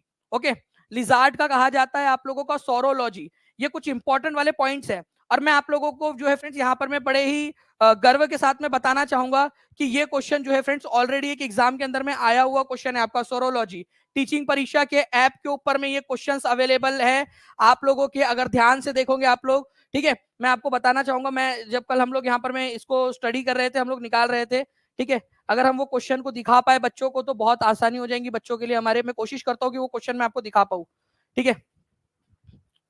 अपडेट होने में समय लगेगा क्योंकि काफी हैवी पीपीटी हो गई है। मैं दिखा दूंगा आप लोगों को वो question. The founder of Bihar socialist party was, Bihar socialist party के जो है फाउंडर कौन थे बताइए जल्दी से। बिहार सोशलिस्ट पार्टी के फाउंडर जल्दी जल्दी से। 4346 बच्चे देख रहे हैं, 4000 के करीब लाइक्स आप लोगों ने कर दिए हैं। मुझे उम्मीद है कि आप हर कोई बच्चा जो है फ्रेंड्स एक एक जगह पे जरूर शेयर कर दिया होगा इसको। रात भर पूरी मेहनत लगी है और आप सभी के सभी लोग एक एक करके जो है अपना अपना योगदान इसमें देते रहे। The founder of Bihar socialist party, ठीक है। तो देखिए अगर मैं बात करूं Bihar, the founder, the who form the Bihar socialist party, Danish sir क्या कर रहे हैं आप ऐसे इस तरीके से, ठीक है। तो फूलन प्रसाद वर्मा और जयप्रकाश नारायण, ठीक है। देखिए डायरेक्टली क्वेश्चन, कब हुआ था इसका गठन? 1931 के अंदर में, ठीक है, बिहार सोशलिस्ट पार्टी का गठन हुआ था, ठीक है। आप लोग देख सकते हो बिहार सोशलिस्ट पार्टी, डायरेक्ट आपको पढ़ाते हुए बिहार सोशलिस्ट पार्टी का गठन, ओके, उसके बारे में आप लोगों को। बिहार सोशलिस्ट पार्टी 1931 में गठन हुआ आपका, ठीक है। इसके बाद में जो है फ्रेंड्स आपका कांग्रेस सोशलिस्ट पार्टी जो थी उसका भी गठन आप लोग ध्यान से देख लीजिए यहाँ पर मैं पढ़ाते हुए। बिहार सोशलिस्ट पार्टी अगर आप आ जाए आप लोगों से 1931, कांग्रेस सोशलिस्ट पार्टी आ जाए आप लोगों से तो 1934 आप लोगों का आंसर हो जाएगा। दोनों क्वेश्चन आप लोगों ने याद रखने हैं। पूरा बैठकर आपको पढ़ाया था कि जयप्रकाश नारायण इसमें शामिल थे, अनुग्रह नारायण सिन्हा थे कांग्रेस सोशलिस्ट पार्टी के अंदर में। इन्होंने एक अखबार भी निकाला था यहाँ पर में, वो भी हम लोगों ने देखा हुआ है इस पर्टिकुलर पॉइंट को आपका। तो यहाँ क्वेश्चन बिहार सोशलिस्ट पार्टी का पूछा हुआ है आप लोगों से, तो जो ऑप्शन दिए हुए हैं उनमें से जयप्रकाश नारायण हो जाएगा, ठीक है। तो यहाँ पर में फूलन प्रसाद वर्मा भी थे लेकिन ऑप्शन में नहीं दिया है आप लोगों के, तो जयप्रकाश नारायण तो दिया है कम से कम, ठीक है। जयप्रकाश नारायण दिया है ना, फूलन प्रसाद वर्मा नहीं दिया है, तो क्या हुआ, ठीक है। तो यहाँ पर में आंसर जयप्रकाश नारायण होगा इसका, डायरेक्ट क्वेश्चन जो हम लोगों ने पढ़ा हुआ है उसमें से, ठीक है। तो आप देख भी सकते हो यहाँ पर में दानिश सर आराम से सोचते हुए, आराम से धीरे धीरे पढ़ाते हुए डायरेक्टली जीआईएफ फाइल के अंदर में आप लोगों को दिख रहा है। ओके, ये देखिए आप लोग वो पूरी की पूरी स्लाइड जिससे मैंने पढ़ाया था, बिहार सोशलिस्ट पार्टी का गठन जो है आप लोगों का हुआ था, ठीक है, 1931 में। कांग्रेस सोशलिस्ट पार्टी 1934 के अंदर में। कांग्रेस सोशलिस्ट जो है पार्टी जो थी उसका जो है अखबार निकाला था उन्होंने कांग्रेस सोशलिस्ट नाम से, ठीक है, राम मनोहर लोहिया ने। तो राम मनोहर लोहिया कांग्रेस सोशलिस्ट पार्टी से जुड़े हुए थे। ओके, बिहार सोशलिस्ट पार्टी फूलन प्रसाद वर्मा और जयप्रकाश नारायण, ठीक है, फूलन प्रसाद वर्मा, जयप्रकाश नारायण, कांग्रेस सोशलिस्ट पार्टी 1934 के अंदर में। दोनों याद रखेंगे आप सभी लोग। अब मैं हो सकता है जो आपको टेस्ट देने वाला हूँ रात में 8 बजे, 2 टेस्ट मिलेंगे आपको। एक टेस्ट मिलेंगी ये वाली टेस्ट, ठीक है, आप लोगों को टीचिंग परीक्षा ऐप के ऊपर में जितने भी पेड बच्चे उन लोगों को, सभी लोगों को, और जितने भी जो आप लोगों के इसके ऊपर में आधारित टेस्ट, ठीक है, वो भी मिलेंगी। मैंने कल जैसे कि आप लोगों से प्रॉमिस किया था, ठीक है। रिवीजन बैच में भी डाल देंगे पूरा का पूरा, जितनी बैचेस है सारे इसमें, इवन जो 65 पेपर वाला जिन्होंने लिया हुआ है उनको भी दे देंगे, ठीक है। नाउ देखिए सोरोलॉजी जो है फ्रेंड्स किसका अध्ययन है, ये क्वेश्चन आरआरबी एनटीपीसी के अंदर में पूछा गया था 2016 में, टीचिंग परीक्षा के पास में अवेलेबल है ये question. Saurology is the study of chhipkali, ठीक है, saurology is the study of lizard. ये देखिए ये क्वेश्चन अवेलेबल था टीचिंग परीक्षा के ऊपर में, ठीक है, उसी में से क्वेश्चन आया सोरोलॉजी वाला। नेक्स्ट क्वेश्चन की तरफ में आगे बढ़ते हैं हम लोग, ठीक है। यहां पर में क्वेश्चन पूछा जा सकता है, निर्दिष्ट आबादी में स्वास्थ्य से संबंधित स्थितियों या घटनाओं के वितरण और निर्धारकों का अध्ययन और इस अध्ययन का स्वास्थ्य समस्याओं के नियंत्रण के लिए अनुप्रयोग क्या कहलाता है। तो आप लोगों को बताया मैंने फ्रेंड्स यहाँ पर में कि एपिडेमियोलॉजी जो है आप लोगों का ये क्या कहता है, ये आपका एक ऐसा अध्ययन है जो मानव के शरीर के ऊपर में पड़ने वाले प्रभाव और उनके रोगों को कैसे ठीक कर सकते हैं उसका अध्ययन करता है, ठीक है। तो मानव जीवन, मानव सभ्यता को बीमारी खत्म ना कर दे, मानव सभ्यता को, और उससे बचाव कैसे किया जा सकता है उसकी ये है। रक्त और रक्त से संबंधित जो बीमारियां होती है या रक्त का अध्ययन हिमेटोलॉजी कहलाता है आप लोगों का। सोरोलॉजी किस बारे में अध्ययन करता है आप लोग कमेंट करके हर एक बच्चा बताएगा। अब मुझे हर एक बच्चा कमेंट करके बताएगा कि सोरोलॉजी किसको कहते हैं। आई होप आप लोगों ने सभी ने टीचिंग परीक्षा चैनल को सब्सक्राइब कर लिया होगा ताकि आगे में भी आप लोगों को इसी तरीके के सारे वीडियोस मिलते रहे हर एक बच्चे ने, ठीक है। नाउ फ्रेंड्स अब देखिए, which part of Indian constitution is concern with the Panchayati Raj system? Panchayati Raj system से कौन सा वाला जो है पार्ट संबंधित है आपका? अब बताओ, ये क्या आपको पढ़ाया नहीं है पंचायती राज सिस्टम से, और डायरेक्टली क्वेश्चन कराया है? पंचायती राज सिस्टम से कौन सा पार्ट? पूरे पूरे के पूरे 25 पार्ट आपको पढ़ाए हैं। ठीक है, ये देखिए आप लोग क्वेश्चन देखिए यहां पर में, पंचायती राज, भारतीय संविधान का भाग नंबर 9 किससे संबंधित है? पंचायती राज सिस्टम से संबंधित है, भाग नंबर 9। ठीक है, भारतीय संविधान का भाग नंबर 9 पंचायती राज सिस्टम से संबंधित है आप लोगों का। ओके, तो आंसर क्या हो जाएगा यहाँ पर में? भाग नंबर 9, जो कि बी में दिया हुआ है आपका, भाग नंबर 2 9 बी में। और आपको सारे पार्ट्स आपको दिए हुए हैं। जैसे पहला पार्ट भारत और भारत की टेरिटरी, भारत और भारत के राज्य की टेरिटरी, उससे रिलेटेड है आप लोगों का। उसके बाद में आप लोगों को जो है फ्रेंड्स, दूसरा वाला जो है नागरिकता से रिलेटेड है, आर्टिकल नंबर 5 से 11। भाग नंबर 3 किस चीज से रिलेटेड है, जल्दी बताओ, और कहां से कहां तक के आर्टिकल है? भाग नंबर 4, ये अगले बार आने वाले क्वेश्चन से आपको बता रहा हूं मैं। भाग नंबर 4A, मूल कर्तव्य। अब देखिए फ्रेंड्स, आप लोगों के लिए कल कल 1 बजे मैं आप लोगों के लिए जो है फ्रेंड्स फंडामेंटल जो ड्यूटीज है उसका चैप्टर आप लोगों के लिए रिस्ट्रीम करने वाला हूं। कितने लोग देखेंगे उस चैप्टर को और उसके ऊपर में बेस्ट टेस्ट देंगे? हाथ ऊपर कीजिए अगर आप चाहते हो तो। कल प्रीमियम कंटेंट 1 बजे आप लोगों के लिए मैं स्ट्रीम कर देता हूं। 1 बजे प्रीमियम कंटेंट आप लोगों के लिए स्ट्रीम कर रहा हूं कल। ठीक है, मैं अभी से बता रहा हूँ, रिकॉर्डेड लेक्चर रहेगा, लेकिन आप लोगों के लिए बहुत ज्यादा काम का रहेगा। जितने भी बच्चे देखना चाहते हैं उसके तुरंत बाद टेस्ट लेंगे हम लोग वहां पर में, उसकी लिंक आप लोगों को प्रोवाइड की जाएंगी। जो बच्चा पूरा लाइव देखेगा उसको वहीं पे लिंक दी जाएंगी, तो वो लिंक पर क्लिक करके वो उसको कर पाएगा। अगर चाहते हो तो फंडामेंटल राइट, और ज्यादा बच्चे ने अगर उस लेक्चर को, मैं चाहूंगा सर को कि सर प्लीज उस लेक्चर को जो है वो आप डाइवर्ट कर दीजिएगा इसके बाद में उस पर। ठीक है, ताकि कल जाके बच्चे उसको लाइक कर दे। अगर 500 प्लस लाइक्स उसके ऊपर में हो जाते हैं तो मैं आपको मूल कर्तव्य के साथ में और चीजें जोड़ दूंगा उसमें। ठीक है, प्यार दोनों तरफ से होना चाहिए। मैं पहले ही बोलता हूँ हमेशा, एक तरफा प्यार का कोई मतलब नहीं होता। ठीक है, पार्ट नंबर 9 जो है पंचायत आप लोगों का होता है। पार्ट नंबर 9A नगर पालिकाओं से रिलेटेड है। ओके, नेक्स्ट क्वेश्चन की तरफ में आगे बढ़ते हैं फ्रेंड। जनरल गदर या गदर पार्टी का जो एक जनरल था, ये किससे रिलेटेड है? और भाई आपको बता दूं, डायरेक्टली ये क्वेश्चन हम लोगों ने करवाया हुआ है। ठीक है, मैंने आपको बोला भी था पहले कि ये उर्दू भाषा के अंदर में सबसे पहले प्रकाशित हुआ था उर्दू भाषा के अंदर में। ठीक है आपका, तो सबसे पहले जो है ये आपका कौन से इसमें जो है वो हुआ था, ये आप लोगों को बताना था। ठीक है, तो गदर जो नाम का अखबार था फ्रेंड्स आप लोगों का, ये एक वीकली जर्नल था। स्टार्टिंग के अंदर में साप्ताहिक पत्र था स्टार्टिंग में। ठीक है, डायरेक्ट आपको पढ़ाया हुआ क्वेश्चन है ये। तो लाला हरदयाल गदर पार्टी की वन ऑफ द संस्थापक, any Besant new India, Mahatma Gandhi young India, Abul Kalam आजाद अल हिलाल, ये जो है अखबार के संस्थापकों में से थे। गदर मूवमेंट के समय में गदर नाम का अखबार निकाला गया था, वीकली न्यूज़पेपर था। स्टार्टिंग में उर्दू में आता था, फिर बाद में जो है इंग्लिश और पंजाबी और पश्तून में भी निकाला गया बाद में। स्टार्टिंग में उर्दू भाषा में था ये वीकली। 300 बच्चे कम है फ्रेंड्स यहाँ पर। मैं अभी 5000 का टारगेट कंप्लीट करने से जल्दी जल्दी से सभी लोग लाइक कर देंगे, तो मुझे उम्मीद है कि हम लोग जो है हमारे जो है 5000 के टारगेट तक पहुंच जाएंगे यहाँ पर में। ठीक है, 5000 के टारगेट तक पहुंच जाएंगे हम लोग। चलिए, नाउ फ्रेंड्स यहाँ पर में हम लोग नेक्स्ट क्वेश्चन की तरफ में आगे बढ़ते हैं। मुझे लगता है कि ये क्वेश्चन ठीक से दिखाई नहीं दे रहा है, तो इसको हम लोग ने टाइप कर दिया है। देखो ठीक से दिख नहीं रहा ना आपको, तो हमने टाइप कर दिया है। विच of the following pairs of the river and it's tributary is not correct? कौन सा वाला करेक्ट नहीं है? ठीक है, छात्र हित में आपके समर्पण के लिए बहुत बहुत आभार गुरुदेव जी, बहुत बहुत शुक्रिया कॉमरेड गुलशन जी। ठीक है, और आपको भी लाल सलाम,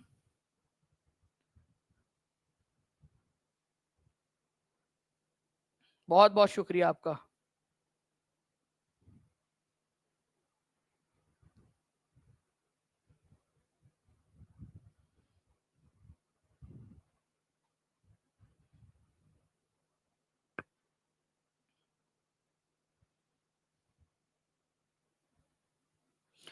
ठीक है, देखिए आप लोगों ने आई होप कि यहाँ पर मैं कर दिया होगा। ठीक है,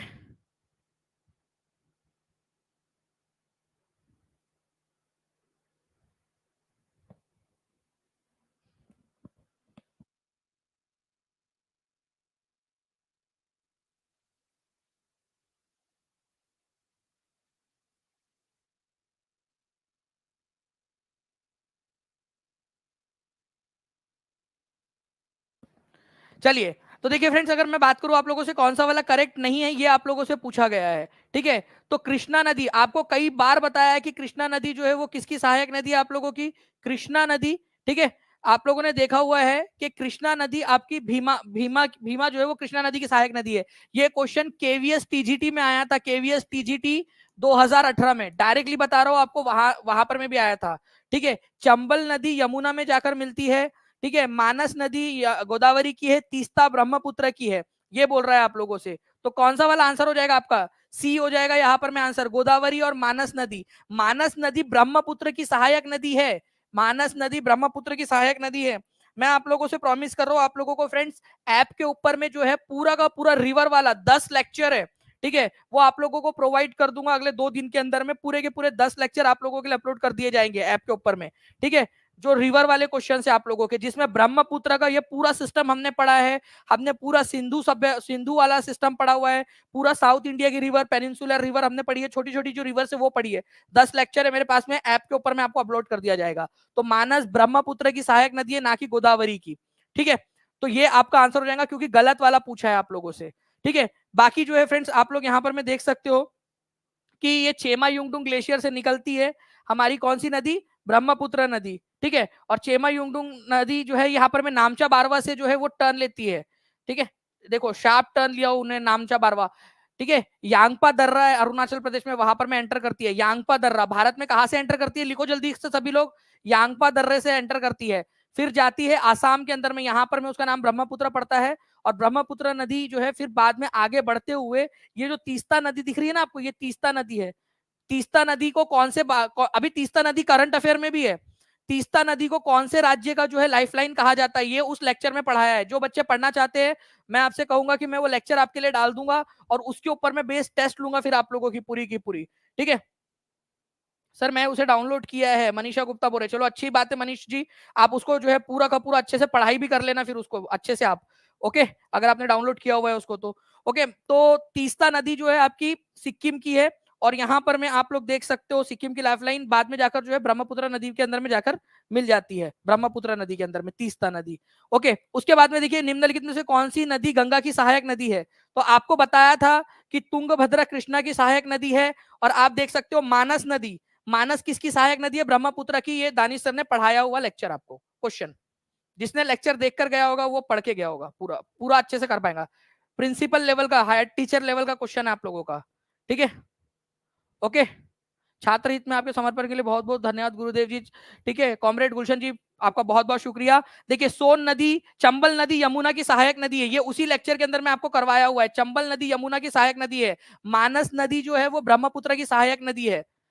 और ये क्वेश्चन आप लोग देखिए अभी जो आपके एग्जाम में पूछा गया, कल वाले एग्जाम के अंदर में, कल हेड टीचर के एग्जाम में पूछा गया प्रश्न। ठीक है,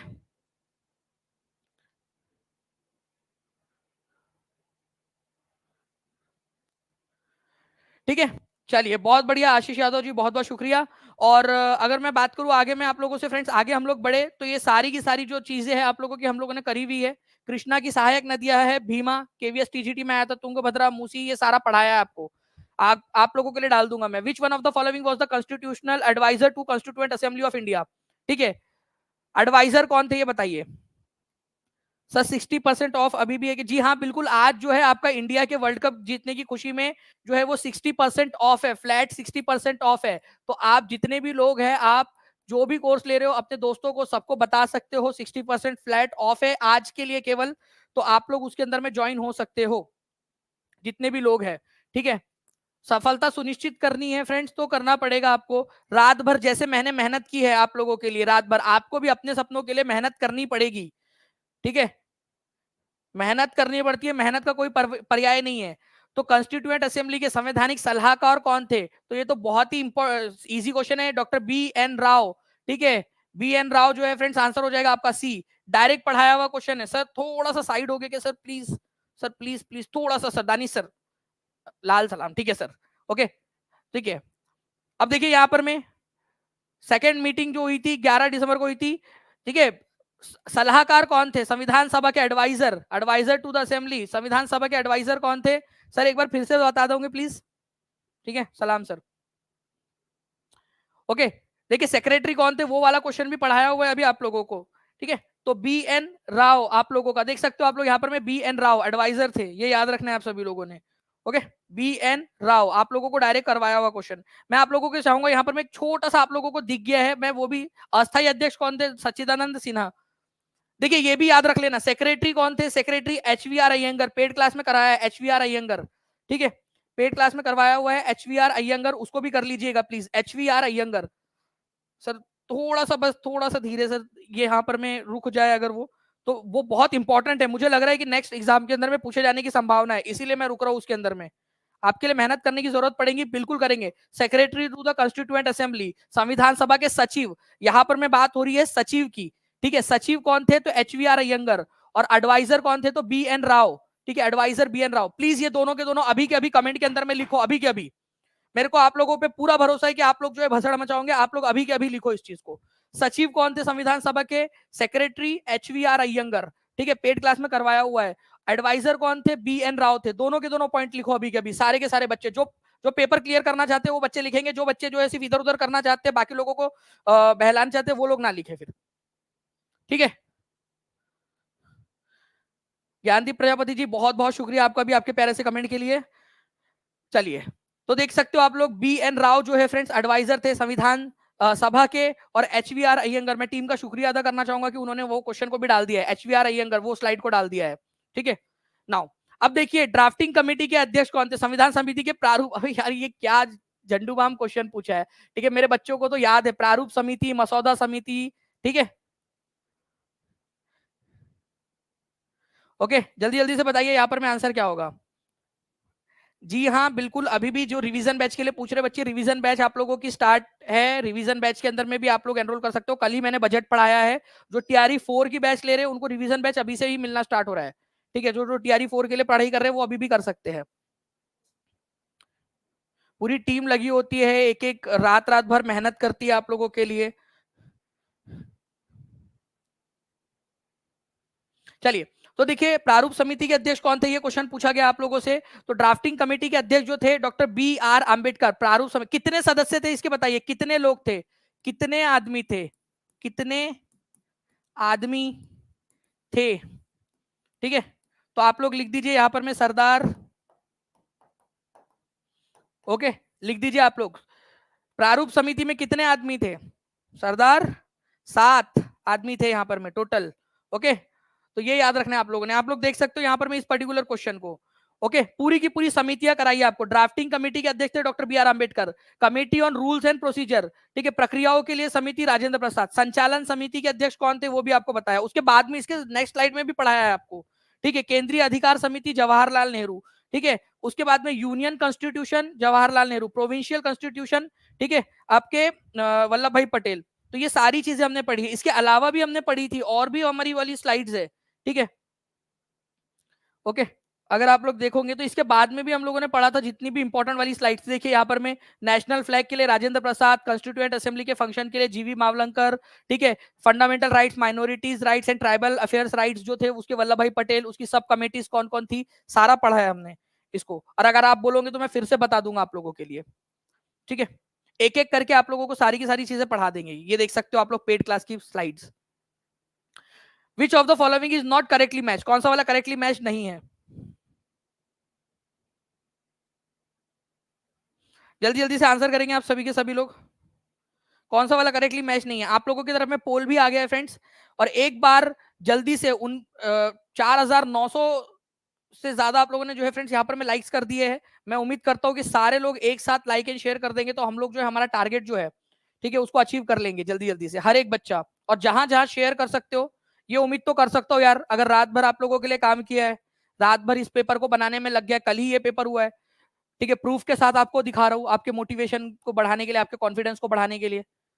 तो सभी बच्चों का एक एक कर्तव्य बनता है कि हर एक जगह पे इसको शेयर कर देंगे। एक एक बच्चे ने भी शेयर कर दिया तो मैं समझ जाऊंगा कि आपने जो है इस लेक्चर की गुरु दक्षिणा दे दी है।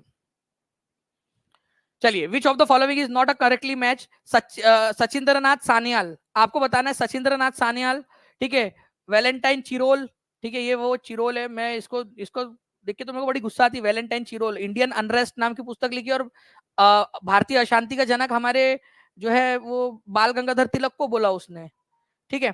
उसके बाद में बी आर आम्बेडकर, मूक नायक, आपको पता ही है, बार बार हमने देखा है मूक नायक, मूक नायक वाला हम लोगों ने बार बार देखा हुआ था, ठीक है।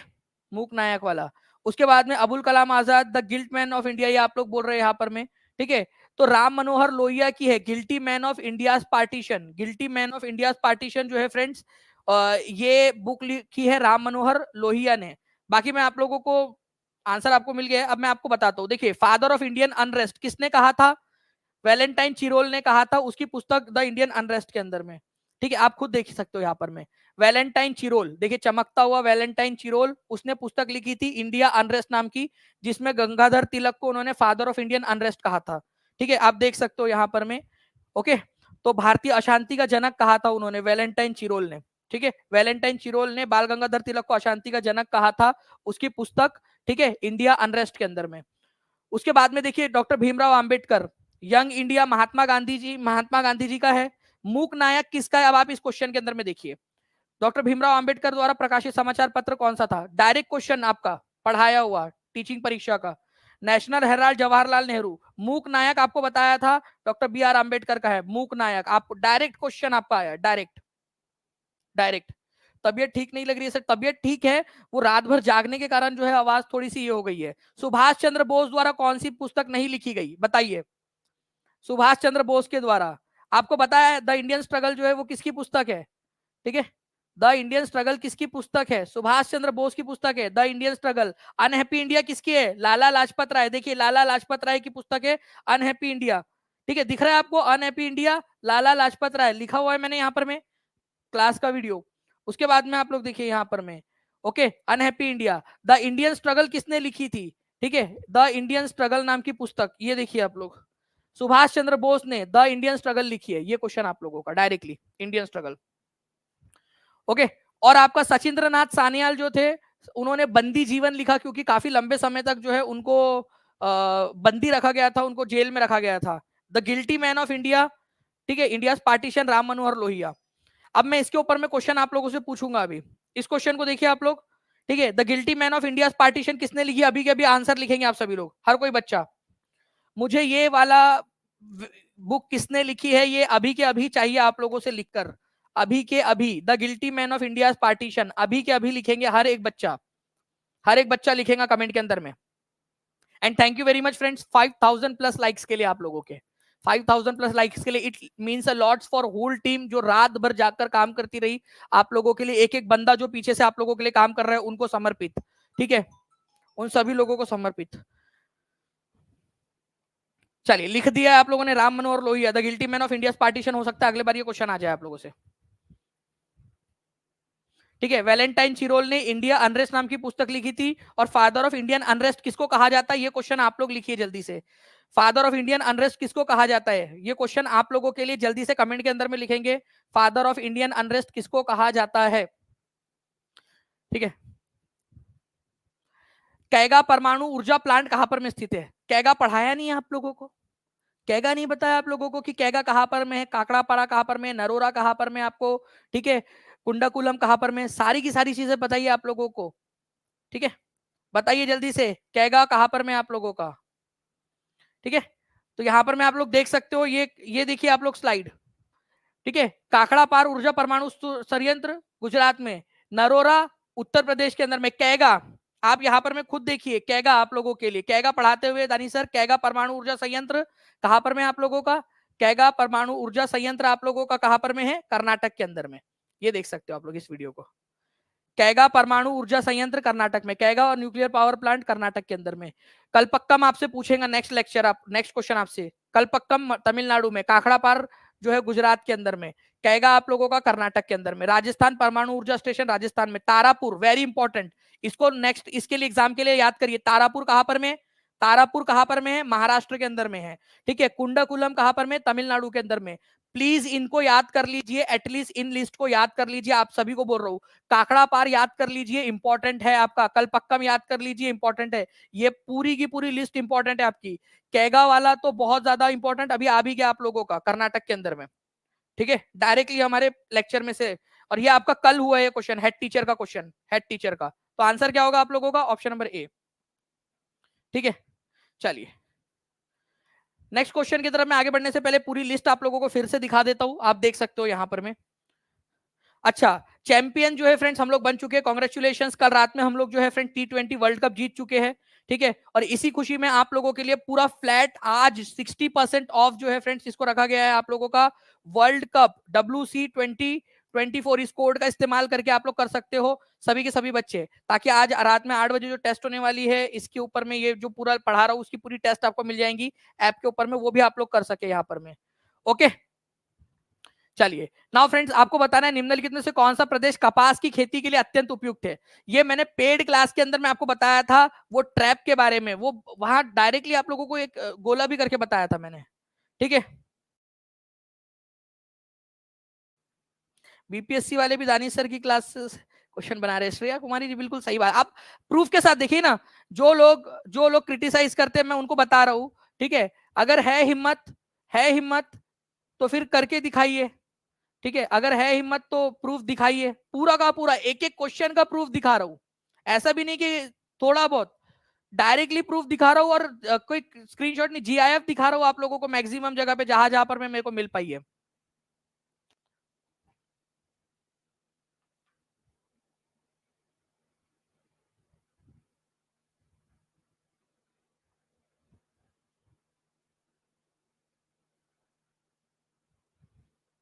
लगाइए जल्दी जल्दी से आंसर आप लोग।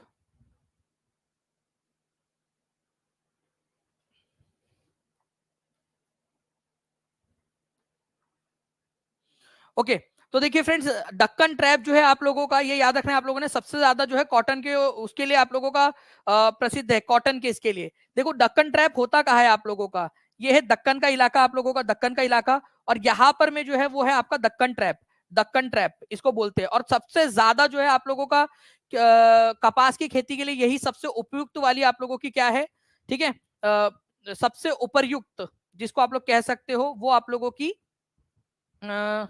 जमीन होती है या मिट्टी होती है आप लोगों की, ठीक है। चलिए now friends, photosynthesis become faster in, photosynthesis जो है सबसे ज्यादा फास्ट किस में हो जाता है। टीम प्लीज मुझे एक बार बता देंगे कि क्या जो है स्लाइड्स के अंदर में कुछ एरर है, स्लाइड्स यहाँ पर में लोड नहीं हो रही है, ऐसा कुछ है, एक बार बता दीजिएगा प्लीज। नहीं हो रही है, क्योंकि डक्कन ट्रैप वाला भी और ये वाला क्वेश्चन भी मेरे तरफ में लोड हुआ नहीं है अभी।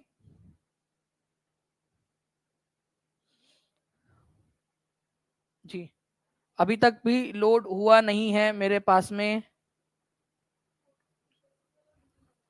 चलिए, तो फोटोसिंथेसिस जो है वो आप लोगों का बताइए सबसे फास्टेस्ट किसके अंदर में होता है, फास्टर।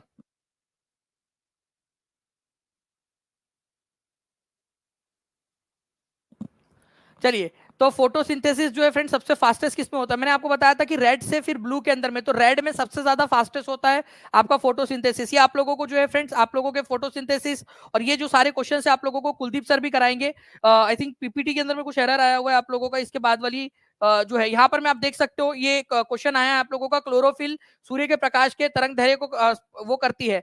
आपको बताया था कि जो है आपका रेड से ब्लू के तरफ में जो है वो होता है आप लोगों का, रेड से ब्लू के तरफ में, ठीक है। 68वें बीपीएससी का क्वेश्चन था, तो सबसे ज्यादा रेड के अंदर में होती है, रेड से ब्लू के तरफ में प्रकाश इसकी कलर। तो फोटोसिंथेसिस मैक्सिमम होता है आप लोगों का रेड कलर के अंदर में, पूरा बताया था आपको एक्सप्लेन करके इसको, ठीक है। नाउ फ्रेंड, निम्नलिखित में से कौन सी नदी फतुहा के पास गंगा में मिलती है, फतुहा के पास में गंगा में मिलती है, फतुहा के पास। डायरेक्ट क्वेश्चन, और प्लीज इस क्वेश्चन को इंपॉर्टेंट मार्क करिए आप सभी लोग, मैं आपको इसका प्रूफ दिखाता हूं। ये टीचिंग परीक्षा के एप्लीकेशन के ऊपर में अवेलेबल क्वेश्चन है आप लोगों का, ठीक है। टीचिंग परीक्षा पर अवेलेबल क्वेश्चन, बताइए जल्दी जल्दी से इसका आंसर क्या होगा। प्रतीक्षा सिंह जी बहुत बहुत शुक्रिया। देखिए यहाँ पर मैं अगर मैं बात करूं आप लोगों से फ्रेंड्स कौन सी नदी है, तो आप लोगों का जो है आप लोगों की जो पुनपुन नदी है ना, यहाँ पर मैं आपकी पुनपुन नदी, ये पटना के बाद, देखिए ये स्लाइड देखिए आप लोग, ये पूरा का पूरा आपको पढ़ाया हुआ है। ये पुनपुन नदी देखिए आप लोग, ये पुनपुन नदी, ठीक है। इसकी टोटल लेंथ लगभग 200 किलोमीटर की है, ठीक है। बिहार में इसकी लेंथ 182 किलोमीटर की है। पलामू डिस्ट्रिक्ट के अंदर में इसका ओरिजिन होता है, ठीक है, चौराहा हिल में। और आप लोग देखिए ये क्वेश्चन, ठीक है, गंगा में मिलती है फतुहा में, पटना के पास फतुहा में मिलती है गंगा के अंदर में, डायरेक्ट क्वेश्चन फतुहा से।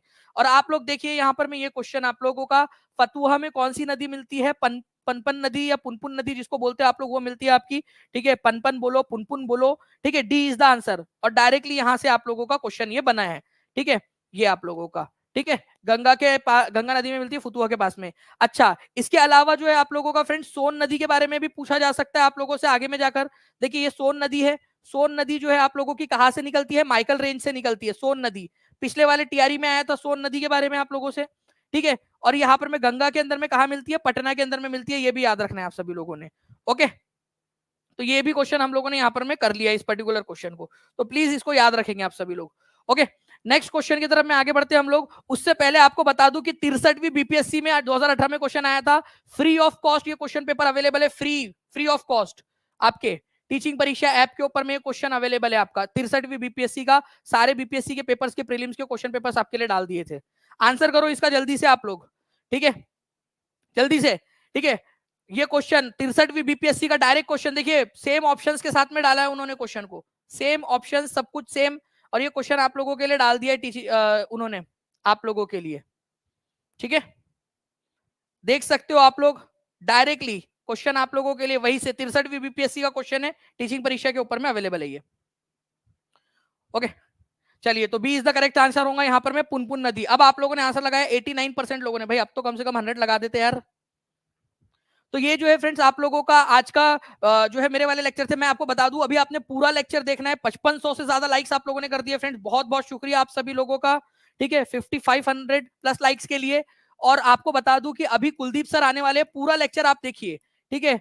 कुलदीप सर आपको साइंस के लेक्चर कराएंगे, कुलदीप सर, ठीक है, कुलदीप सर। उसके बाद में जो है आप लोगों को काजल मैम जो है वो साइंस, आप लोगों को काजल मैम जो है वो करवाएंगी रीजनिंग के सारे क्वेश्चन जो रीजनिंग के आए हैं, ठीक है, रीजनिंग के क्वेश्चन। फिर मैथ्स के क्वेश्चंस आप लोगों को करवाए जाएंगे। और अब बता दूं आपको कि, ठीक है, आप लोगों का जो अभी जो ऑफर चल रहा है आप लोगों का, जो 60% ऑफ के लिए इंडिया जो जीत गया है उसकी खुशी में आप लोगों का, तो उसका आप लोग आनंद ले सकते हो जितने भी बच्चे हैं वो लोग। और आज 8 बजे 8 PM पर आपको इसकी टेस्ट मिल जाएगी, टेस्ट जो पूरा पेपर था उसकी। और साथ ही साथ उसके जस्ट 1 घंटे बाद, पहले आप टेस्ट दोगे, वो टेस्ट आपने अच्छे से देना है, उसके 1 घंटे बाद मतलब 9 बजे आप लोगों को उसका प्रैक्टिस टेस्ट मिल जाएंगी टीचिंग परीक्षा के पेड क्लासेस के अंदर में जितनी भी है, चाहे वो आपका 65 पेपर्स हो, चाहे रिवीजन बैच हो, चाहे टीआरई 4 हो, चाहे टीआरई 3 हो, सारे जगह के ऊपर में पूरी मेहनत लग रही है फ्रेंड, पूरी टीम लगी हुई है रात भर से। कई जो है लोग अपने यहाँ पर में, हमारे यहाँ पर में जो आभा शुक्ला जी है वो अपने घर में नहीं गई रात भर, हमारे यहाँ पर में हन्नान सर है, ठीक है, वो काम कर रहे थे, वो घर नहीं गए रात भर, भावेश सर घर नहीं गए, मैं घर नहीं गया रात भर, ठीक है। और हम लोग यहाँ पर में कर रहे थे सुबह सुबह तक भी सारे लोग। तो एक यार उसके लिए बनता है, और इसके लिए जो है हम लोग यहाँ पर में ऐप के अंदर में इसको रख रहे हैं ताकि जो पूरे लोग है, पूरा जो सपोर्ट है जो उसको चलाने के लिए, इंस्टीट्यूशन को चलाने के लिए लगता है, वो सारा हम लोग उसको मैनेज कर सके। तो कांग्रेचुलेशन टीम इंडिया। और हम लोग जो है फ्रेंड्स अभी मैं कुलदीप सर को यहाँ पर मैं लाना चाहूंगा सामने में।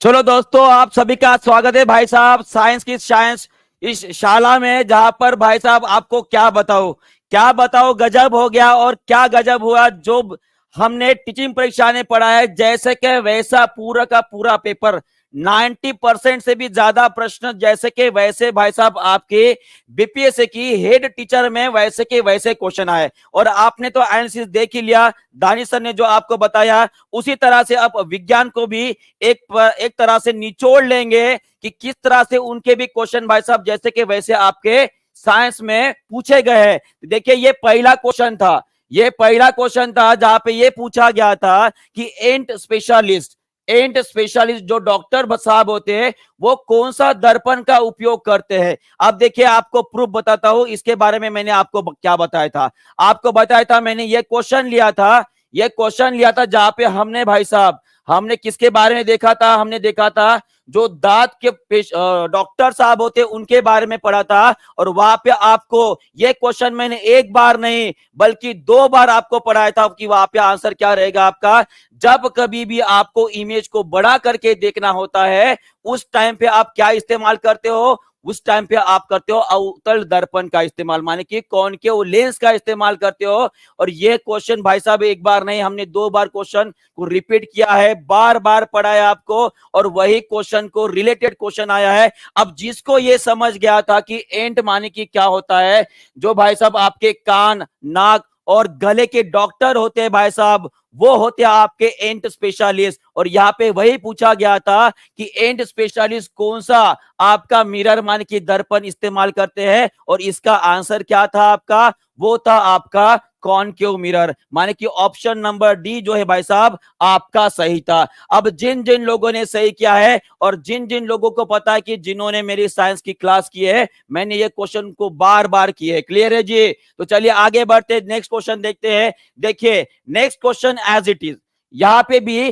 प्लांट हार्मोन के बारे में बताया था। किसके बारे में पूछा गया, जो वानस्पतिक हार्मोन्स होते हैं उनके बारे में पूछा गया था, और ये भी क्वेश्चन मैंने लिया था। आपको प्रूफ दिखाऊं, प्रूफ दिखाओ। चलिए देखिए ये क्वेश्चन कैसे पूछा गया था। मैंने एक क्वेश्चन लिया था कि जो रंध्र होते जिसे हम स्टोमेटो बोलते हैं, उनको बंद और चालू करने में कौन सा एसिड इस्तेमाल, माने कि कौन सा हार्मोन जो है वो भाई साहब मदद करता है, और वहां पे आंसर में आपको एब्सिसिक एसिड तो आ गया था।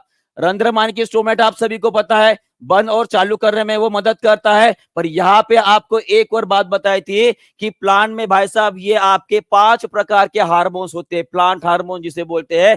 वहां पे साइटोकाइनिन, ऑक्सिन, उसके बाद जिब्रेलिन, उसके बाद एब्सिसिक एसिड। एब्सिसिक एसिड को हमने डोरमेंसी हार्मोन बोला था, माने कि जब भाई साहब पानी की कमतरता हो जाए, जब खाने में ना मिले, उस टाइम जो पत्तियां झड़ती है ना पेड़ों की, उस टाइम पे ये एब्सिसिक एसिड काम करता है। और वो क्या करता है जी, वो आपका जो वाटर वेपोरेशन होता है आपका पौधों से, वो कम कर देता है।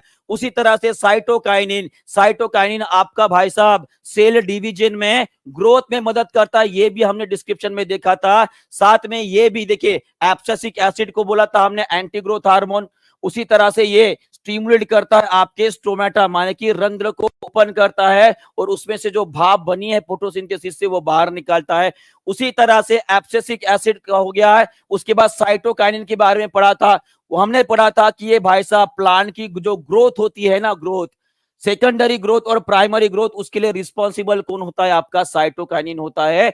बिल्कुल करेक्ट क्वेश्चन उसी में से आया है आपका, और वही यहाँ पे पूछा गया है कि भाई साहब बस आपको पहचानना था कि यहाँ पे प्लांट हार्मोन कौन सा था, और यह आपका आंसर एकदम इजी, साइटोकाइनिन। वैसे भी हमने बहुत बार इंसुलिन पैंक्रियास से निकलता है, आप सबको पता है। इस्ट्रोजेन भाई साहब इसे हमने बार बार बोला है कि ये क्या होता है जी, आपका फीमेल सेक्स हार्मोन होता है, महिलाओं में पाया जाता है। थायरोक्सिन जो आपकी थायराइड ग्रंथि जो है वो सिक्रेट करने का काम करती है। सभी चीजें हमने देखी है, सभी चीजें हमने देखी और बड़े बारीकी से उनको पढ़ा भी है। तो इसका आंसर क्या था आपका, बी ऑप्शन था, साइटोकाइनिन। ओके चलिए और क्वेश्चन दिखाता हूं आपको। चलिए दिल जो है भाई साहब बिल्कुल गार्डन गार्डन हो गया है। जैसे ही वो हेड पेपर का हेड टीचर का जैसे ही पेपर देखा ना, ऐसे लग रहा था कि हमने पढ़ाया और हमारा सुन के भाई साहब बीपीएससी ने छाप दिया, बिल्कुल ऐसे ही लग रहा। देखिए नेक्स्ट क्वेश्चन क्या था, विच of the following elements easily loss the electron.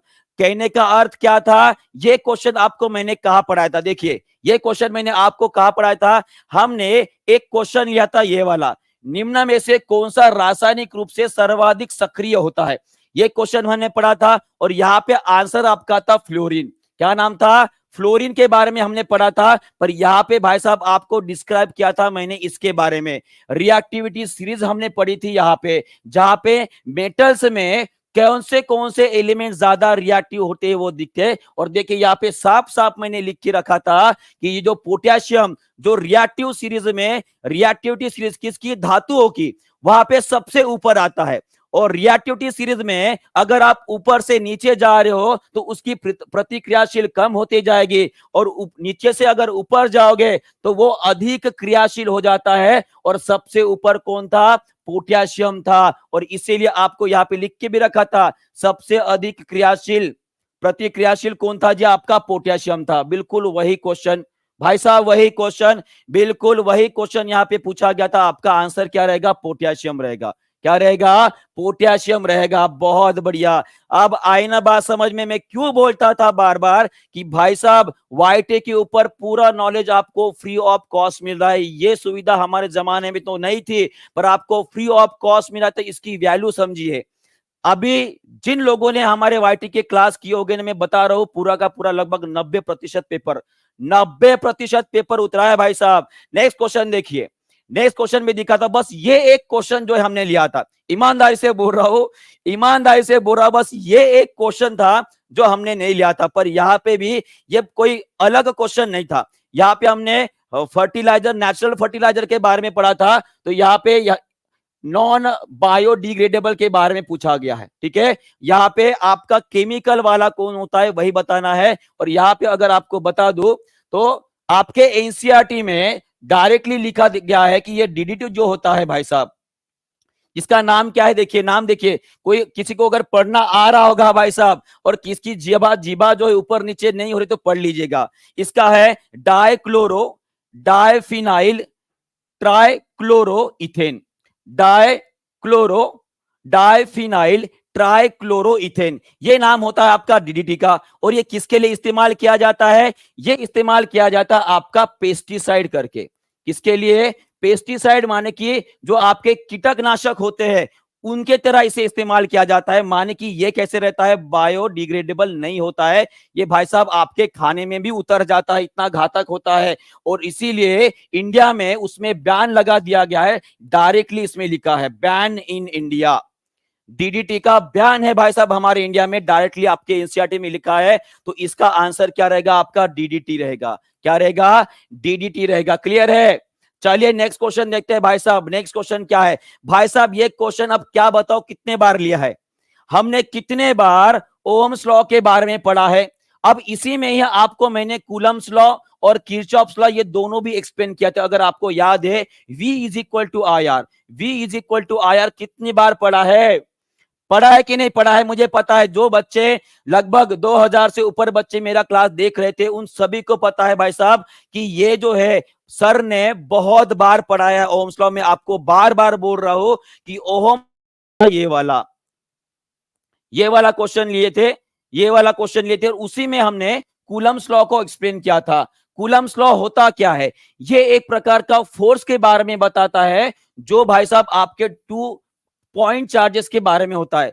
दो चार्जेस सेम चार्जेस है, आपको पता है प्लस प्लस रहेगा, माइनस माइनस रहेगा, रिपेल करेंगे। और वही प्लस माइनस और माइनस प्लस अगर रहता है तो वो क्या करेंगे, अट्रैक्ट करेंगे। देखा था कि नहीं देखा था, बताइए। तो इसका आंसर क्या रहेगा आपका, इसका आंसर बताया गया इसकी इलेक्ट्रिक चार्ज के बारे में, तो वो रहेगा आपका कूलम्स लॉ। क्या रहेगा जी, कूलम्स लॉ आपका सही उत्तर रहेगा। क्लियर है, चलिए आगे बढ़ते हैं और क्वेश्चन देखते हैं भाई साहब कैसे कैसे हमने बताया। और देखिए इस प्रकार का क्वेश्चन हमने लिया था, ठीक है, ये क्वेश्चन भी हमने लिया था। और देखिए मैंने बोला था ओम्स लॉ, मैंने बोला था ओम्स लॉ से क्वेश्चन छपने वाला है, भाई छप गया, छप गया, देख रहे हो। V is equal to I R, चलिए इसका आंसर आप ही कर दीजिएगा, V is equal to I R आप ही कर दीजिए। इसका आंसर क्या रहेगा, सभी लोग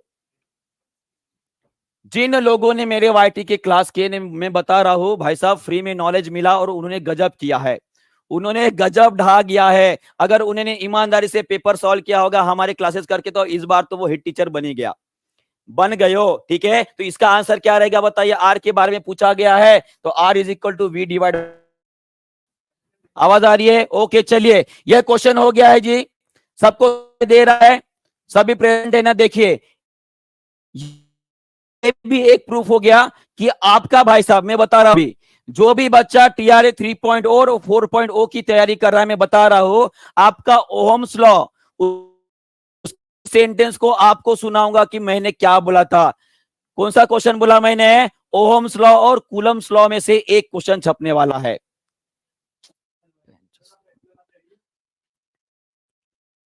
क्लियर है, चलिए भाई साहब ये सबको समझ में आया है जी, ये सबको समझ में आया है। एज इट इज क्वेश्चन, मैंने ये क्वेश्चन बहुत बार कराया है और जो बच्चे हमेशा प्रेजेंट रहते थे उनको तो ये क्वेश्चन याद भी हो गया है ना बहुत बार। इसके आगे का क्वेश्चन देखते हैं, इसके आगे का क्वेश्चन देखते हैं। देखिए ये देखिए, ये वाला हमने क्वेश्चन किया था अकॉर्डिंग टू ओम्स लॉ का, एक क्वेश्चन क्या था जहां पे हमने ये देखा था कि उसमें ग्राफ कैसे निकाला जाता है। ग्राफ कैसे निकाला जाता है, वहां पे होता है भाई साहब आपका स्ट्रेट लाइन ग्राफ होता है, किसके बीच का, आपके करंट के बीच का और वोल्टेज के बीच का। और ये क्वेश्चन आप देख पा रहे हो, अगर ये इमेज आपको ध्यान में आ रही है ना ओम साहब जी की, तो आपको पक्का लगेगा जी हाँ सर ये आपने क्वेश्चन कराया है। और ये अगर आपको ग्राफ नजर आ रहा है यहाँ पे, तो इस ग्राफ के ऊपर क्वेश्चन आने के चांसेस में बोल रहा हूं बहुत बहुत बहुत ज्यादा आपके लिए इंपॉर्टेंट हो जाता है। अभी ये ग्राफ आपके लिए बहुत ज्यादा इंपॉर्टेंट अगर आप तैयारी 3.0 और 4.0 की तैयारी कर रहे हो। क्लियर है जी? चलिए बढ़ते हैं भाई साहब आगे, क्वेश्चन देखते हैं, नेक्स्ट क्वेश्चन देखते हैं। ये देखिए आपका आया है नेक्स्ट क्वेश्चन, कमरे के ताप पर द्रव अवस्था में रहने वाला धातु का नाम। अब मुझे बताइए ये क्वेश्चन मैंने कितने बार किया है। अगर किसी को क्विक सिल्वर ये नाम याद आ रहा है, किसी को, जिस बच्चे ने मेरा क्लास किया है उसे एक पता है कि मर्क्यूरी को माने कि पारे को क्या बोला जाता है, क्विक सिल्वर बोला जाता है। उसने तो ये भाई साहब क्वेश्चन आंखें बंद कर कर ही मार के आया होगा। इसका आंसर क्या रहेगा जी? इसका रहेगा मर्क्यूरी माने कि पारा रहेगा भाई साहब।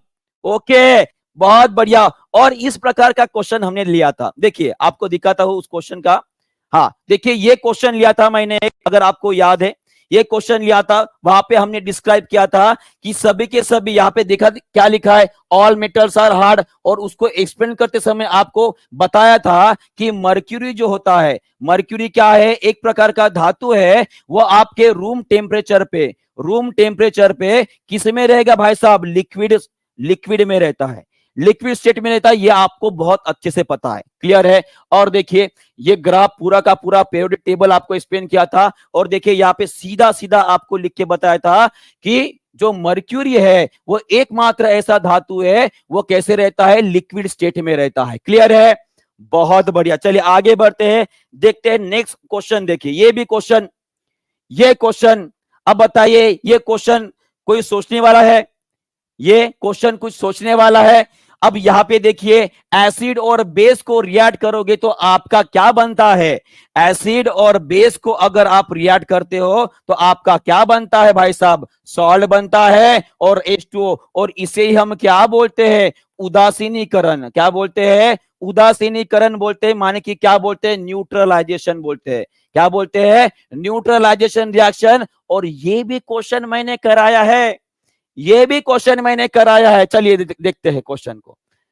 देखिए ये क्वेश्चन हमने कराया था जिसमें कि भाई साहब सॉल्ट अगर मेडअप होता है स्ट्रॉन्ग एसिड से और वीक बेस से तो क्या बनता है? ये क्वेश्चन मैंने कराया था और उसका आंसर हमने इस तरह से देखा था, जहां पे पहला ही सेंटेंस आपको लिख के बताया था कि एसिड एंड बेस को जब रिएक्ट कराओगे तो आपकी कौन सी रिएक्शन होती है?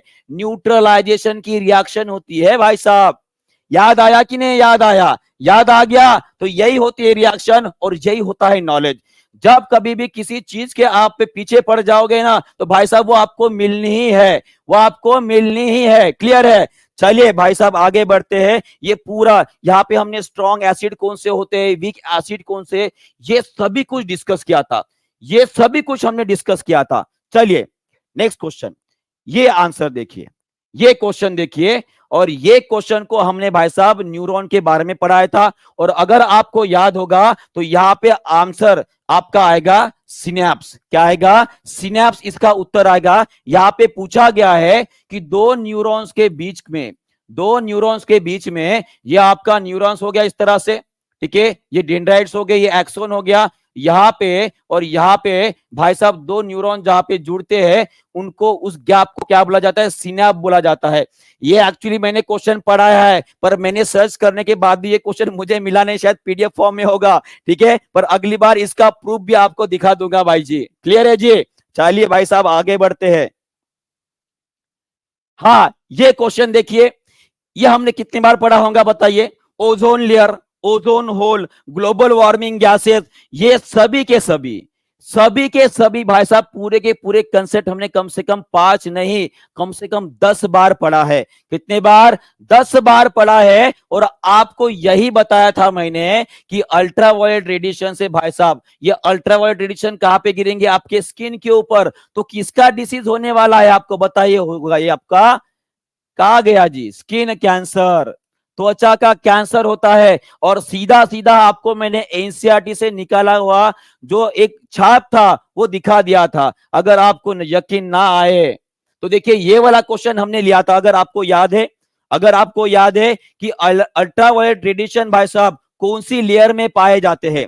अल्ट्रावायलेट रेडिएशन कौन सी लेयर में पाया जाता है, ये क्वेश्चन जब हमने किया था तो उसका आंसर क्या था आपका, यूवी स्ट्रेटोस्फियर। क्या नाम आंसर था, स्ट्रेटोस्फियर, ये आंसर था। उसके साथ हमने ये भी फिगर आपको दिखाई थी कि स्ट्रेटोस्फियर में ओजोन जो होता है लगभग 15 से 30 किलोमीटर के बीच में, 15 से 30 किलोमीटर के बीच में, या 15 से 35 बोलो, इसके बीच में पाया जाता है, ये भी आपको बताया था। और साथ में भाई साहब ये भी स्लाइड आपको एक्सप्लेन की थी कि नहीं की थी, की थी, क्लियर है। और आपको बताएगा जो सीएफसी होते हैं, कौन, क्लोरोफ्लोरोकार्बन जो होते हैं, वो भाई साहब हमारी ओजोन को खा रहे हैं। और आपको बताया था कि एक क्लोरीन का मॉलिक्यूल लगभग 1 लाख, कितने, 1 लाख ओजोन के मॉलिक्यूल को खा रहा है, खा रहा है ना, ये बताया था। और इसके साथ साथ ये पूरी की पूरी आपकी स्लाइड एनसीईआरटी से छपवा के आपको लगा दी थी यहाँ पे।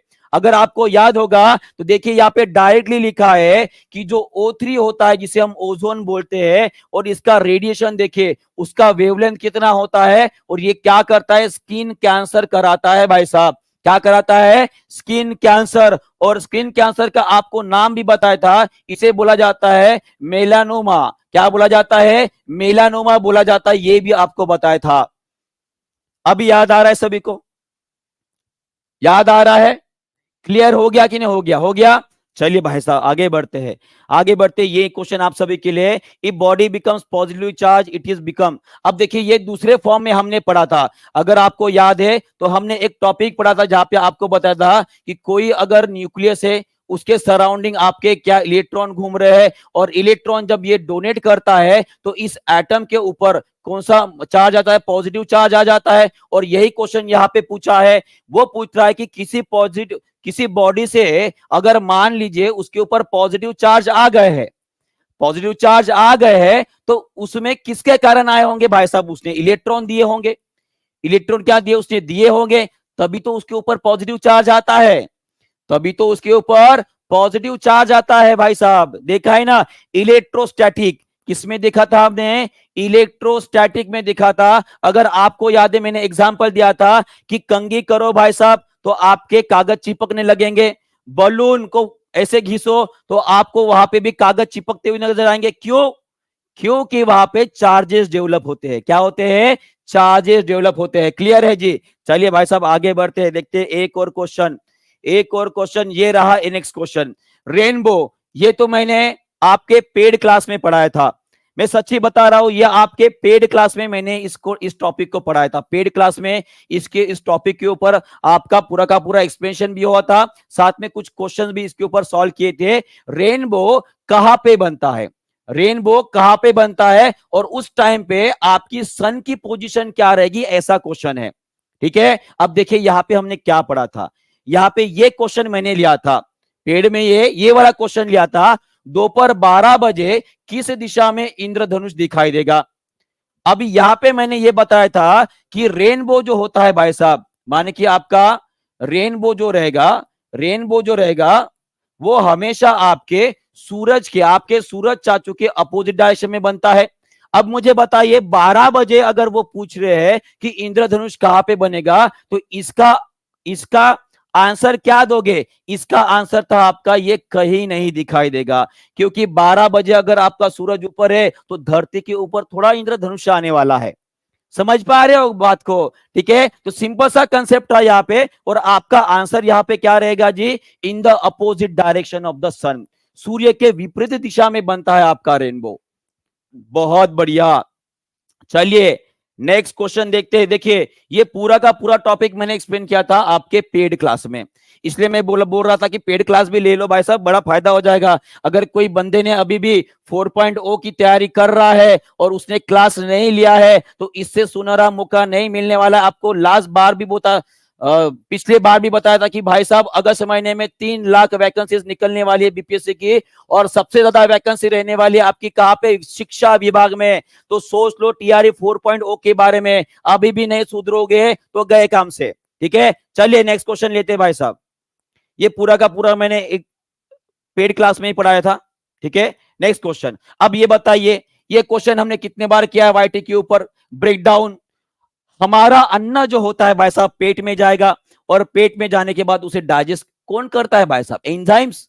कौन करते हैं? एंजाइम। तो इसका आंसर क्या रहेगा आपका? सीधी सीधी बात है भाई, सीधी सीधी बात है, डाइजेस्टिव एंजाइम्स करेंगे। कौन करेंगे? Digestive enzymes. जैसे कि हमने हमने बात की थी किसकी जी? प्रोटीन। प्रोटीन को तो कौन तोड़ेगा बताइए? प्रोटीन को तो कौन तोड़ेगा? ये तोड़ेगा आपका पेप्सिन। कौन तोड़ेगा? पेप्सिन तोड़ेगा। अगर मैं बात करूं आपके कार्बोहाइड्रेट की, कार्बोहाइड्रेट या जिसे हम स्टार्च बोलते हैं, इसे कौन तोड़ता है? आपका एमिलेज तोड़ता है। कौन तोड़ता है? एमिलेज तोड़ता है। मैं अगर बात करूं फैट माने कि वसा की, इसे कौन तोड़ता है बताइए? इसे कौन तोड़ता है भाई साहब? लाइपेज नाम का एंजाइम तोड़ता है। और डाइजेशन मतलब क्या होता है? डाइजेशन मतलब बड़े कॉम्प्लेक्स मॉलिक्यूल को छोटे छोटे टुकड़े में माने कि सिंपलर मॉलिक्यूल में तोड़ना। और ये काम कौन करते हैं? आपके एंजाइम्स करते हैं। क्लियर है? बहुत बढ़िया। चलिए आगे बढ़ते हैं, देखते हैं और कौन सा क्वेश्चन आया है। ये क्वेश्चन मैंने कराया था, ये क्वेश्चन मैंने कराया था और उसी में आपको बताया था कि भाई साहब जो भी होता है सब एंजाइम के वजह से होता है। किसकी वजह से? एंजाइम के वजह से होता है। तो भाई साहब यहां तक कि हमारे विज्ञान के क्वेश्चन थे, यहां तक कि हमारे विज्ञान के क्वेश्चन थे। और मुझे बताएंगे, आप बताइए, अगर आपको सच में अगर किसी को ज्वाइन करना है तो आप किसे ज्वाइन करोगे? आप खुद डिसीजन लो अभी। अगर मान लीजिए इस 2 महीने के कालावधि में पढ़ा गया 90% अगर आपके पेपर में जैसे कि वैसे आ रहा है, तो इसका मतलब क्या है? इसका मतलब क्या है भाई साहब? टीचिंग परीक्षा बीपीएससी एग्जाम कंडक्ट करने वाली किंग है। खुद कंडक्ट नहीं करते हैं, पर इतना तो हमें समझ में आ गया कि क्या आंसर रहने वाला है। क्लियर हो गया है? इसके बाद जो है, हाँ, तो थोड़ा सा नेटवर्क का इश्यू हो गया है, पर थोड़ा ध्यान रखिएगा, थोड़ा ध्यान रखिएगा और सोचिएगा। मैं फिर से बीच में बोल रहा हूं, क्या बोल रहा हूं कि जिस तरह से आपकी एग्जामिनेशन टीआरई 3.0 की आ रही है और उसमें गेसिंग अगर चाहिए तो बस यही हमारा बेस्ट रहेगा। टीचिंग परीक्षा is the best coaching classes, best educational platform. Clear है? अभी काजल मैम जो है आपके भाई साहब मैथ्स के क्वेश्चन लेने वाले हैं और काजल मैम आपका रीजनिंग के क्वेश्चन लेने वाले हैं। काजल मैम आपका बहुत बहुत स्वागत है। Thank you so much sir, thank you so much. Hello everyone, good afternoon, Radhe Radhe, Har Har Mahadev, Sat Shri अकाल, वालेकुम अस्सलाम। कैसे हैं सब लोग? मैं उम्मीद करती हूँ आप सब लोग बहुत बढ़िया होंगे, ठीक होंगे, अच्छे होंगे, स्वस्थ होंगे एंड आप लोगों का पेपर बहुत ही बढ़िया हुआ होगा। हाँ जी, चलिए जी स्टार्ट करते हैं। देखते हैं कल के क्वेश्चंस में आपने क्या आंसर लगाया है। एक बार रिप्लाई कर देंगे। मेरी आवाज, मेरी वीडियो बिल्कुल परफेक्ट है? एक बार सब लोग रिप्लाई कर दीजिए, मेरी आवाज, मेरी वीडियो बिल्कुल परफेक्ट है? हाँ जी, चलिए बहुत बढ़िया। Good afternoon, good afternoon, thank you so much, thank you so much. आवाज वीडियो परफेक्ट है? एनी दिक्कत? चलिए स्टार्ट करते हैं। चलिए, तो ये आपका पहला क्वेश्चन आपके सामने आ चुका है। देखिए जितने भी रीजनिंग के क्वेश्चन आए हैं ना, हमने सारे एक एक क्वेश्चन हमने किया हुआ एज इट इज। अब ये मानो कि एज इट इज आपको क्वेश्चंस आए हैं, ठीक है? एज इट इज हमने बहुत बार डिस्कस किए सेम क्वेश्चंस। तो चलिए जी, पहला क्वेश्चन आपके सामने आ चुका है। इसको आपने क्या करना था? लॉजिकल सीक्वेंस में अरेंज करना था। क्या करना था? लॉजिकल सीक्वेंस में अरेंज करना था। इसमें आपको 5, सबसे पहले पेशेंट, डायग्नोस, बिल, डॉक्टर और ट्रीटमेंट। चलिए जी बताइए इस क्वेश्चन में आप क्या आंसर लगा के आए हैं? हरियप जल्दी से, बहुत बढ़िया। हाँ जी, जल्दी से बताइए क्या क्या आंसर लगा के आए हैं आप? इस क्वेश्चन का आंसर क्या लगा के आए हैं? सबसे पहले डॉक्टर होगा। देखो सबसे पहले डॉक्टर, डॉक्टर के बाद पेशेंट। देखिए ये तो आंसर आपका होता ही नहीं, ठीक है? सबसे पहले क्या होना था? पेशेंट। पेशेंट के बाद क्या होना था? डॉक्टर, यानी कि पहला। फिर आपके पास चौथा, पेशेंट डॉक्टर के पास जाएंगे। डॉक्टर क्या करेगा? आपकी प्रॉब्लम को डायग्नोज करेगा। डायग्नोज के बाद ट्रीटमेंट होगा। ट्रीटमेंट के बाद बिल पे होगा। यानी कि इसका आंसर क्या रहने वाला था? जल्दी से सब लोग कमेंट बॉक्स में टाइप करेंगे। आपको हमने हजारों बार कहा है एक एक क्वेश्चन बड़े ध्यान से देख के सॉल्व करने का। 1 4 2 5 3 आपके पास आंसर रहने वाला था। ऑप्शन ए आपके पास करेक्ट आंसर हो जाता। मैं उम्मीद करती हूँ कि बिल्कुल आप इसी तरीके से क्वेश्चन को सॉल्व करके आए होंगे। चलिए जी, तीसरा क्वेश्चन आपको दिया गया। देखिए एज इट इज, ये मैंने आपको एज इट इज क्वेश्चन करवाया हुआ। कहते रमेश जो है 10 किलोमीटर चलता है उत्तर की तरफ। कहीं से भी पॉइंट ले लिया, अब रमेश चला उत्तर की तरफ कितने किलोमीटर, 10 किलोमीटर, ठीक है, 10 किलोमीटर चला, वहां से 6 किलोमीटर वो दक्षिण की तरफ आया, यानी कि वो नीचे की तरफ आया, कितने किलोमीटर, 6 किलोमीटर। ये क्वेश्चन मैंने करवाया हुआ आपको, ठीक है जी। फिर वो 3 किलोमीटर गया किसकी तरफ, पूरब की तरफ, यहाँ पे गया वो 3 किलोमीटर पूरब की तरफ, और कहा था कि वे अपने प्रारंभिक बिंदु से कितनी दूर है, ये आपको बताना था। कितनी बार आपको बताया कि इसमें हम क्या करते हैं, पाइथागोरस की थ्योरम। टोटल कितना था, 10, 6 तो यहाँ पे कवर कर लिया, 4 किलोमीटर ये बच गया, 3 किलोमीटर ये, तो बताइए आंसर क्या हो जाना था, 4 का स्क्वायर प्लस 9 का square is equal to Pythagoras की थ्योरम। हाँ जी, 3 का स्क्वायर कितना हो गया, 16 प्लस 9 कितना हो गया, 25। 25 किसका वर्ग होता है, यानी कि 5 आपके पास करेक्ट आंसर आ जाना था। कितने बच्चे बिल्कुल सही आंसर अटेम्प्ट करके आए हैं, देख लो, as it is question, as it is, मतलब एक भी चीज चेंज नहीं है, ठीक है जी। चलिए बहुत बढ़िया, चलिए बहुत खूब, लीजिए बताओ ये क्वेश्चन करवाया था कि नहीं करवाया था, सेम क्वेश्चन। आप ये मानो जो पेपर बना रहा था ना, वो भी हमारी क्लासेस देख रहे होंगे कि हाँ यहीं से उठाओ क्वेश्चन पेपर में डालते हैं। चलिए जी, क्या कहा, कहते ए को हम लिख रहे हैं 26, ठीक है जी, एंड सन को क्या लिखा जा रहा है, सन को लिखा जा रहा है 27, एंड कैट की बात करें, कैट को हमें फाइंड आउट करना है ना जी। तो बताइए क्या करें इस क्वेश्चन का। अगर मैं यहाँ पे देखूं, ए की वैल्यू होती है 1, है ना, और 26 किसकी वैल्यू होती है, आपको बताया था कि विपरीत अक्षर ए टू जेड, यानी कि z की प्लेस वैल्यू क्या होती है 26, तो a का ऑपोजिट z, उसकी प्लेस वैल्यू यहाँ पे लिखी गई है।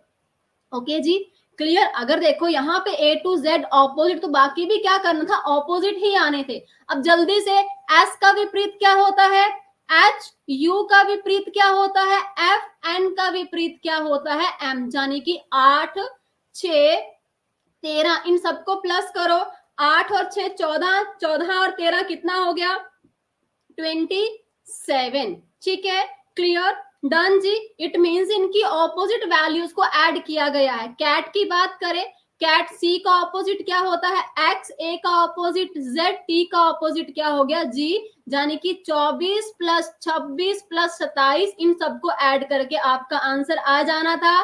क्या आंसर आना था, 6 4 10, 10 और 7 कितना हो गया 17, 2 4 1 5, यानी कि 57 आपके पास करेक्ट आंसर आ जाना था। बताइए कितने बच्चे बिल्कुल इस क्वेश्चन को सही तरीके से अटेम्प्ट करके आए हैं, बिल्कुल सही तरीके से अटेम्प्ट करके आए हैं। चलिए बहुत बढ़िया, अगला सवाल देखिए, नेक्स्ट क्वेश्चन। इसमें आपने गलत संख्या ज्ञात करनी थी, क्या करनी थी, रॉन्ग नंबर फाइंड आउट करना था, गलत श्रृंखला आपने ज्ञात करनी थी। चलिए बताइए इसका आंसर क्या लगा के आए हैं आप लोग, कुछ भी नहीं करना था आपको। मैंने कितनी बार कहा कि जब भी आपको इस टाइप का सवाल मिले, जब यहाँ पे नंबर धीरे धीरे बढ़ रहा हो, तो आप क्या करो, डिफरेंस चेक करो।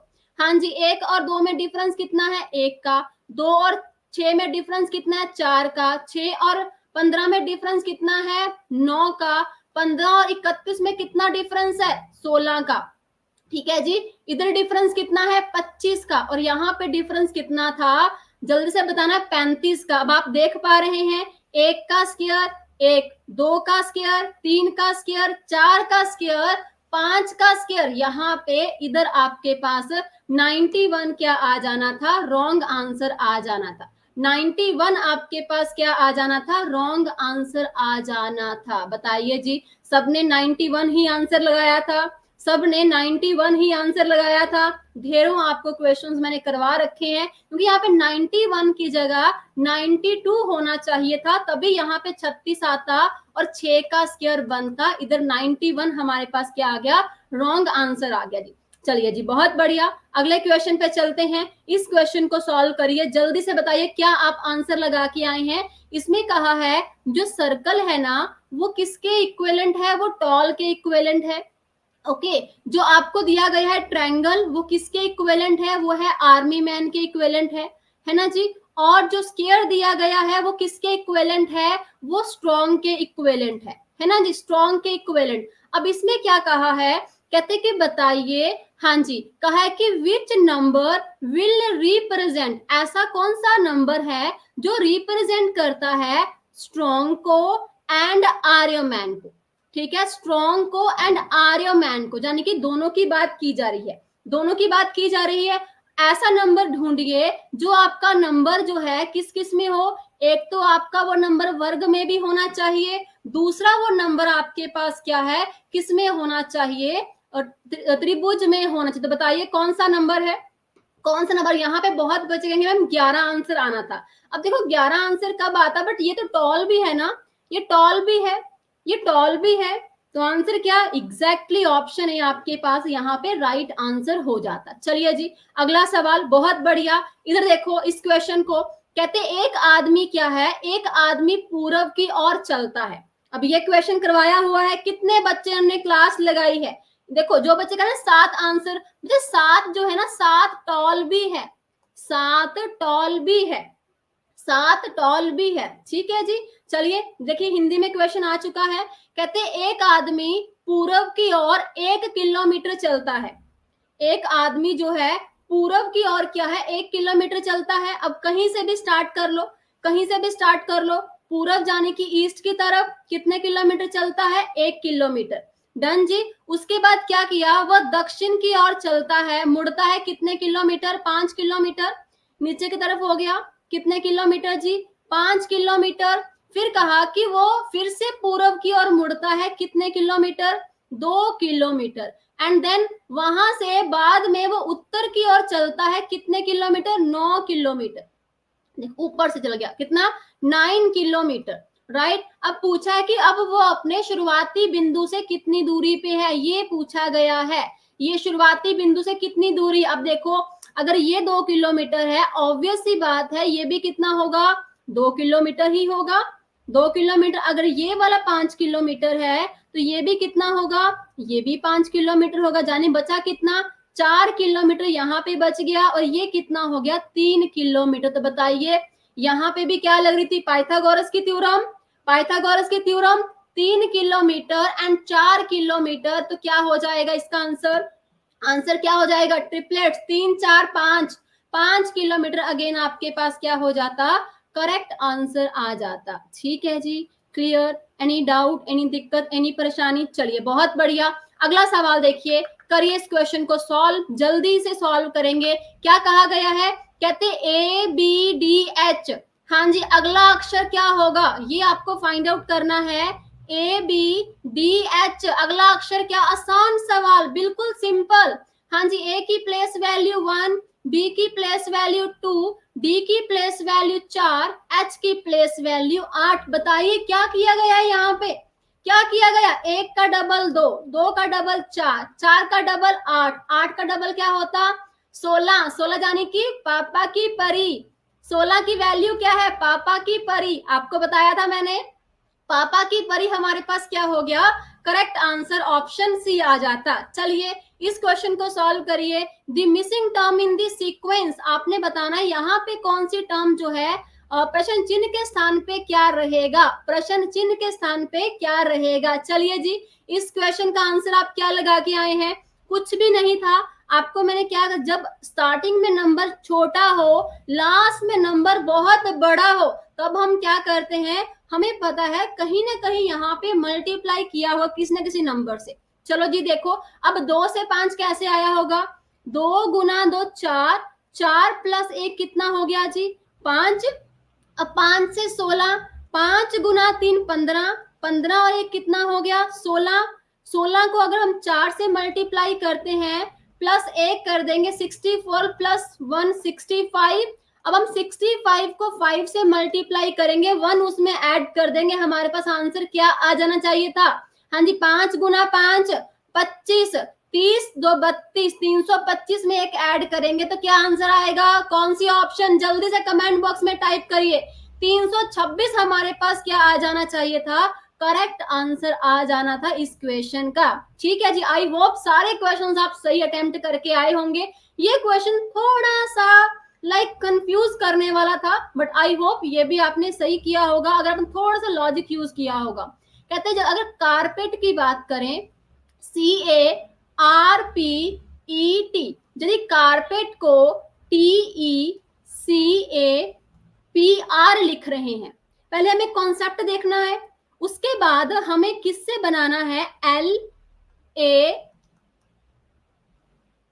हाँ जी, फिर उससे हमें क्या बनाना है, एल पीछे जाना है, ठीक है, L N double A N T O I. अब देखो क्या किया गया है, पहले को इधर लिख दिया, तीसरे को, हाँ जी, जल्दी से दूसरे को इधर लिख दिया, क्लियर है। थोड़ा सा 1 मिनट रुको, थोड़ा सा यहाँ पे गड़बड़ हुआ, 1 मिनट रुको। हाँ, जल्दी से बताइए इसका आंसर आप क्या लिख के आए हैं, T C E A P R. अब देखो सी से ये आ गया, ए इधर आ गया और आर इधर, यानी कि एक एक नंबर को छोड़ के आगे नंबर्स लिख दिए, ठीक है। अब इधर भी क्या करते हैं, पहला हमें स्किप करना था, सेकंड वाले को ऊपर लेके जाना था, रिवर्स चलना था, ठीक है। अब उसके बाद नेक्स्ट नीचे एक वाला हमें स्किप करना था, नेक्स्ट हमें ऊपर लेके जाना था, ठीक है जी। फिर यहाँ पे एन ए टी, फिर हमारे पास क्या आ जाता, आई, एन ए टी आई, ये ऑप्शन एलिमिनेट, ये ऑप्शन भी हमारे पास बच जाती, ठीक है। उसके बाद ये देखो यहाँ पे, फिर उसके बाद क्या किया गया है, उसके बाद P हमारे पास यहाँ पे आ गया, E इधर आ गया और T को यहाँ पे आगे ले आए, ओके, रिवर्स किया गया है। तो इधर आपके पास क्या आया था, O, ठीक है, फिर आपके पास यहाँ पे N, फिर यहाँ पे A और यहाँ पे L, यानी कि NATIONAL, ऑप्शन ए आपके पास यहाँ पे करेक्ट आंसर बन जाता। हमें पीछे जाना था, इससे आगे नहीं जाना था, इससे आगे नहीं जाना था, इससे पीछे जाना था, बिकॉज हमें ये ऑलरेडी दे रखे, इससे पीछे जाना था, ठीक है। आई होप ये क्वेश्चन सबने बड़े ही अच्छे तरीके से बहुत समझ के क्वेश्चन सॉल्व किया होगा, ठीक है। चलिए लास्ट आखिरी सवाल है, हाँ जी, नहीं 1-2 और भी सवाल होंगे, चलो इसको सॉल्व करिए। क्या कहा गया है, यदि सर्कल की बात करें, CIRCLE, सर्कल को अगर लिखा जा रहा है DKUFNF, है ना, तो बताना है आपने SQUARE को क्या लिखा जाता। सिंपल सवाल, इजी क्वेश्चन था, क्या था, C से D कितना ऐड किया, 1 ऐड कर दिया, बताओ बताओ। अब यहाँ पे 9 से 11 कितना ऐड किया, 2 ऐड कर दिया, है ना जी। तो चलिए 18 से 21 की बात करें, 18 से 21 कितना ऐड किया, 3 ऐड कर दिया, ठीक है। अब आगे देखो, 3 से 6 आ गया, अगेन 3 ऐड कर दिया, 12 से 14 आ गया +2, 5 से 6 आ गया +1, बस इतनी सी बात थी। आपको कितने ढेरों क्वेश्चंस प्रैक्टिस करवाया इस टाइप के, कि कभी भी आपको लगे कि मेरे को समझ में नहीं आ रहा कि क्या कॉन्सेप्ट, सिंपल आप नंबरिंग दे दो, ठीक है, नंबरिंग दे लो, कभी भी सवाल आपका गलत हो ही नहीं सकता। +1 कर दो 20, +2 कर दो 19, +3 कर दो 24, +3 कर दो D, +2 कर दो 20, +1 कर दो, हाँ जी 5 1 6, यानी कि TSX DTF आपके पास क्या आ जाना था, करेक्ट आंसर आ जाना था। इधर +3 +2 +1, हाँ जी। ऑप्शन बी कौन कौन आंसर लगा के आया है, ऑप्शन बी कौन कौन आंसर लगा के आया है। अरे ऑप्शन बी नहीं होना था, मैंने आपको बार बार कहा था कि क्वेश्चन सॉल्व करने के बाद भी क्या करने का था, ऑप्शंस को चेक करने का था कि हम कौन सा नंबर सही से कर रहे हैं, ठीक है। 20 18 से 20 T, 5 से 6 F, ओके जी, क्लियर। चलिए एक ये सवाल था आपके पास 132, 132, 156, इधर आपने फाइंड आउट करना था कि इसका आंसर क्या रहने वाला था। बताइए इसका आंसर क्या लगा के आए आप लोग, क्या आंसर लगा के आए थे, हाँ जी क्या लगा के आए हैं। हमने क्या किया, इसका डिफरेंस चेक करना था, क्योंकि इतना नंबर एकदम से नहीं बढ़ रहा। अगर डिफरेंस चेक करें तो कितना आ जाता है यहाँ पे 24। अगर इसी सीरीज को आगे चलाएं, हाँ जी इधर डिफरेंस चेक करो कितना डिफरेंस है, 30 का डिफरेंस है, यहाँ पे 32 का डिफरेंस है, इट मींस यहाँ पे 26 और यहाँ पे 28, 156 में 1 आंसर सबमिट करके आए हैं। आई होप सारे लोग जो है 182 ही सबमिट करके आए होंगे इस क्वेश्चन को। चलिए जी जल्दी से रिप्लाई कर दीजिए, जल्दी से रिप्लाई कर दीजिए। डन जी, क्लियर, चलिए जी, ये थे आपके आज के रीजनिंग के क्वेश्चन। मैं ये उम्मीद करती हूँ कि जितने भी क्वेश्चंस थे मैं ठीक है आप लोगों ने बिल्कुल सही से अटेम्प्ट किए होंगे, बड़े अच्छे से आप लोगों ने अटेम्प्ट किए होंगे। ठीक है जी, तो चलिए गाइस फिर thank you so much, keep positivity, हंसते रहिए, मुस्कुराते रहिए, God bless you, bye bye and take care. Teaching परीक्षा से बढ़िया आपको प्लेटफॉर्म कोई भी नहीं मिल सकता। आप यहाँ पे आपको प्रूफ दिखाया गया है कि जो एक एक क्वेश्चन आपको क्लास में करवाया जा रहा है या करवाया गया है, एज इट इज आपको पेपर में क्वेश्चंस वो दिख रहे हैं, एज इट इज क्वेश्चंस आपको पेपर में मिल रहे हैं। तो बताइए, अगर हमें पता है कि यहाँ से मेरी सिलेक्शन होनी है, फिर क्यों ना हम अपने फ्रेंड्स को, जितने भी हमारे फ्रेंड्स उनको भी बताएं कि इस चैनल से तैयारी करो, जहां पे हर एक सब्जेक्ट की बिल्कुल डीप से अच्छे से आपको तैयारी करवाई जाती है। ठीक है जी, तो चलिए guys, thank you so much, take care, God bless you. मिलते हैं नेक्स्ट क्लास में, और रीजनिंग की हर रोज क्लास होगी सुबह 10 बजे यूट्यूब के ऊपर। ठीक है जी, चलिए guys, thank you so much, bye bye, take care and God bless you.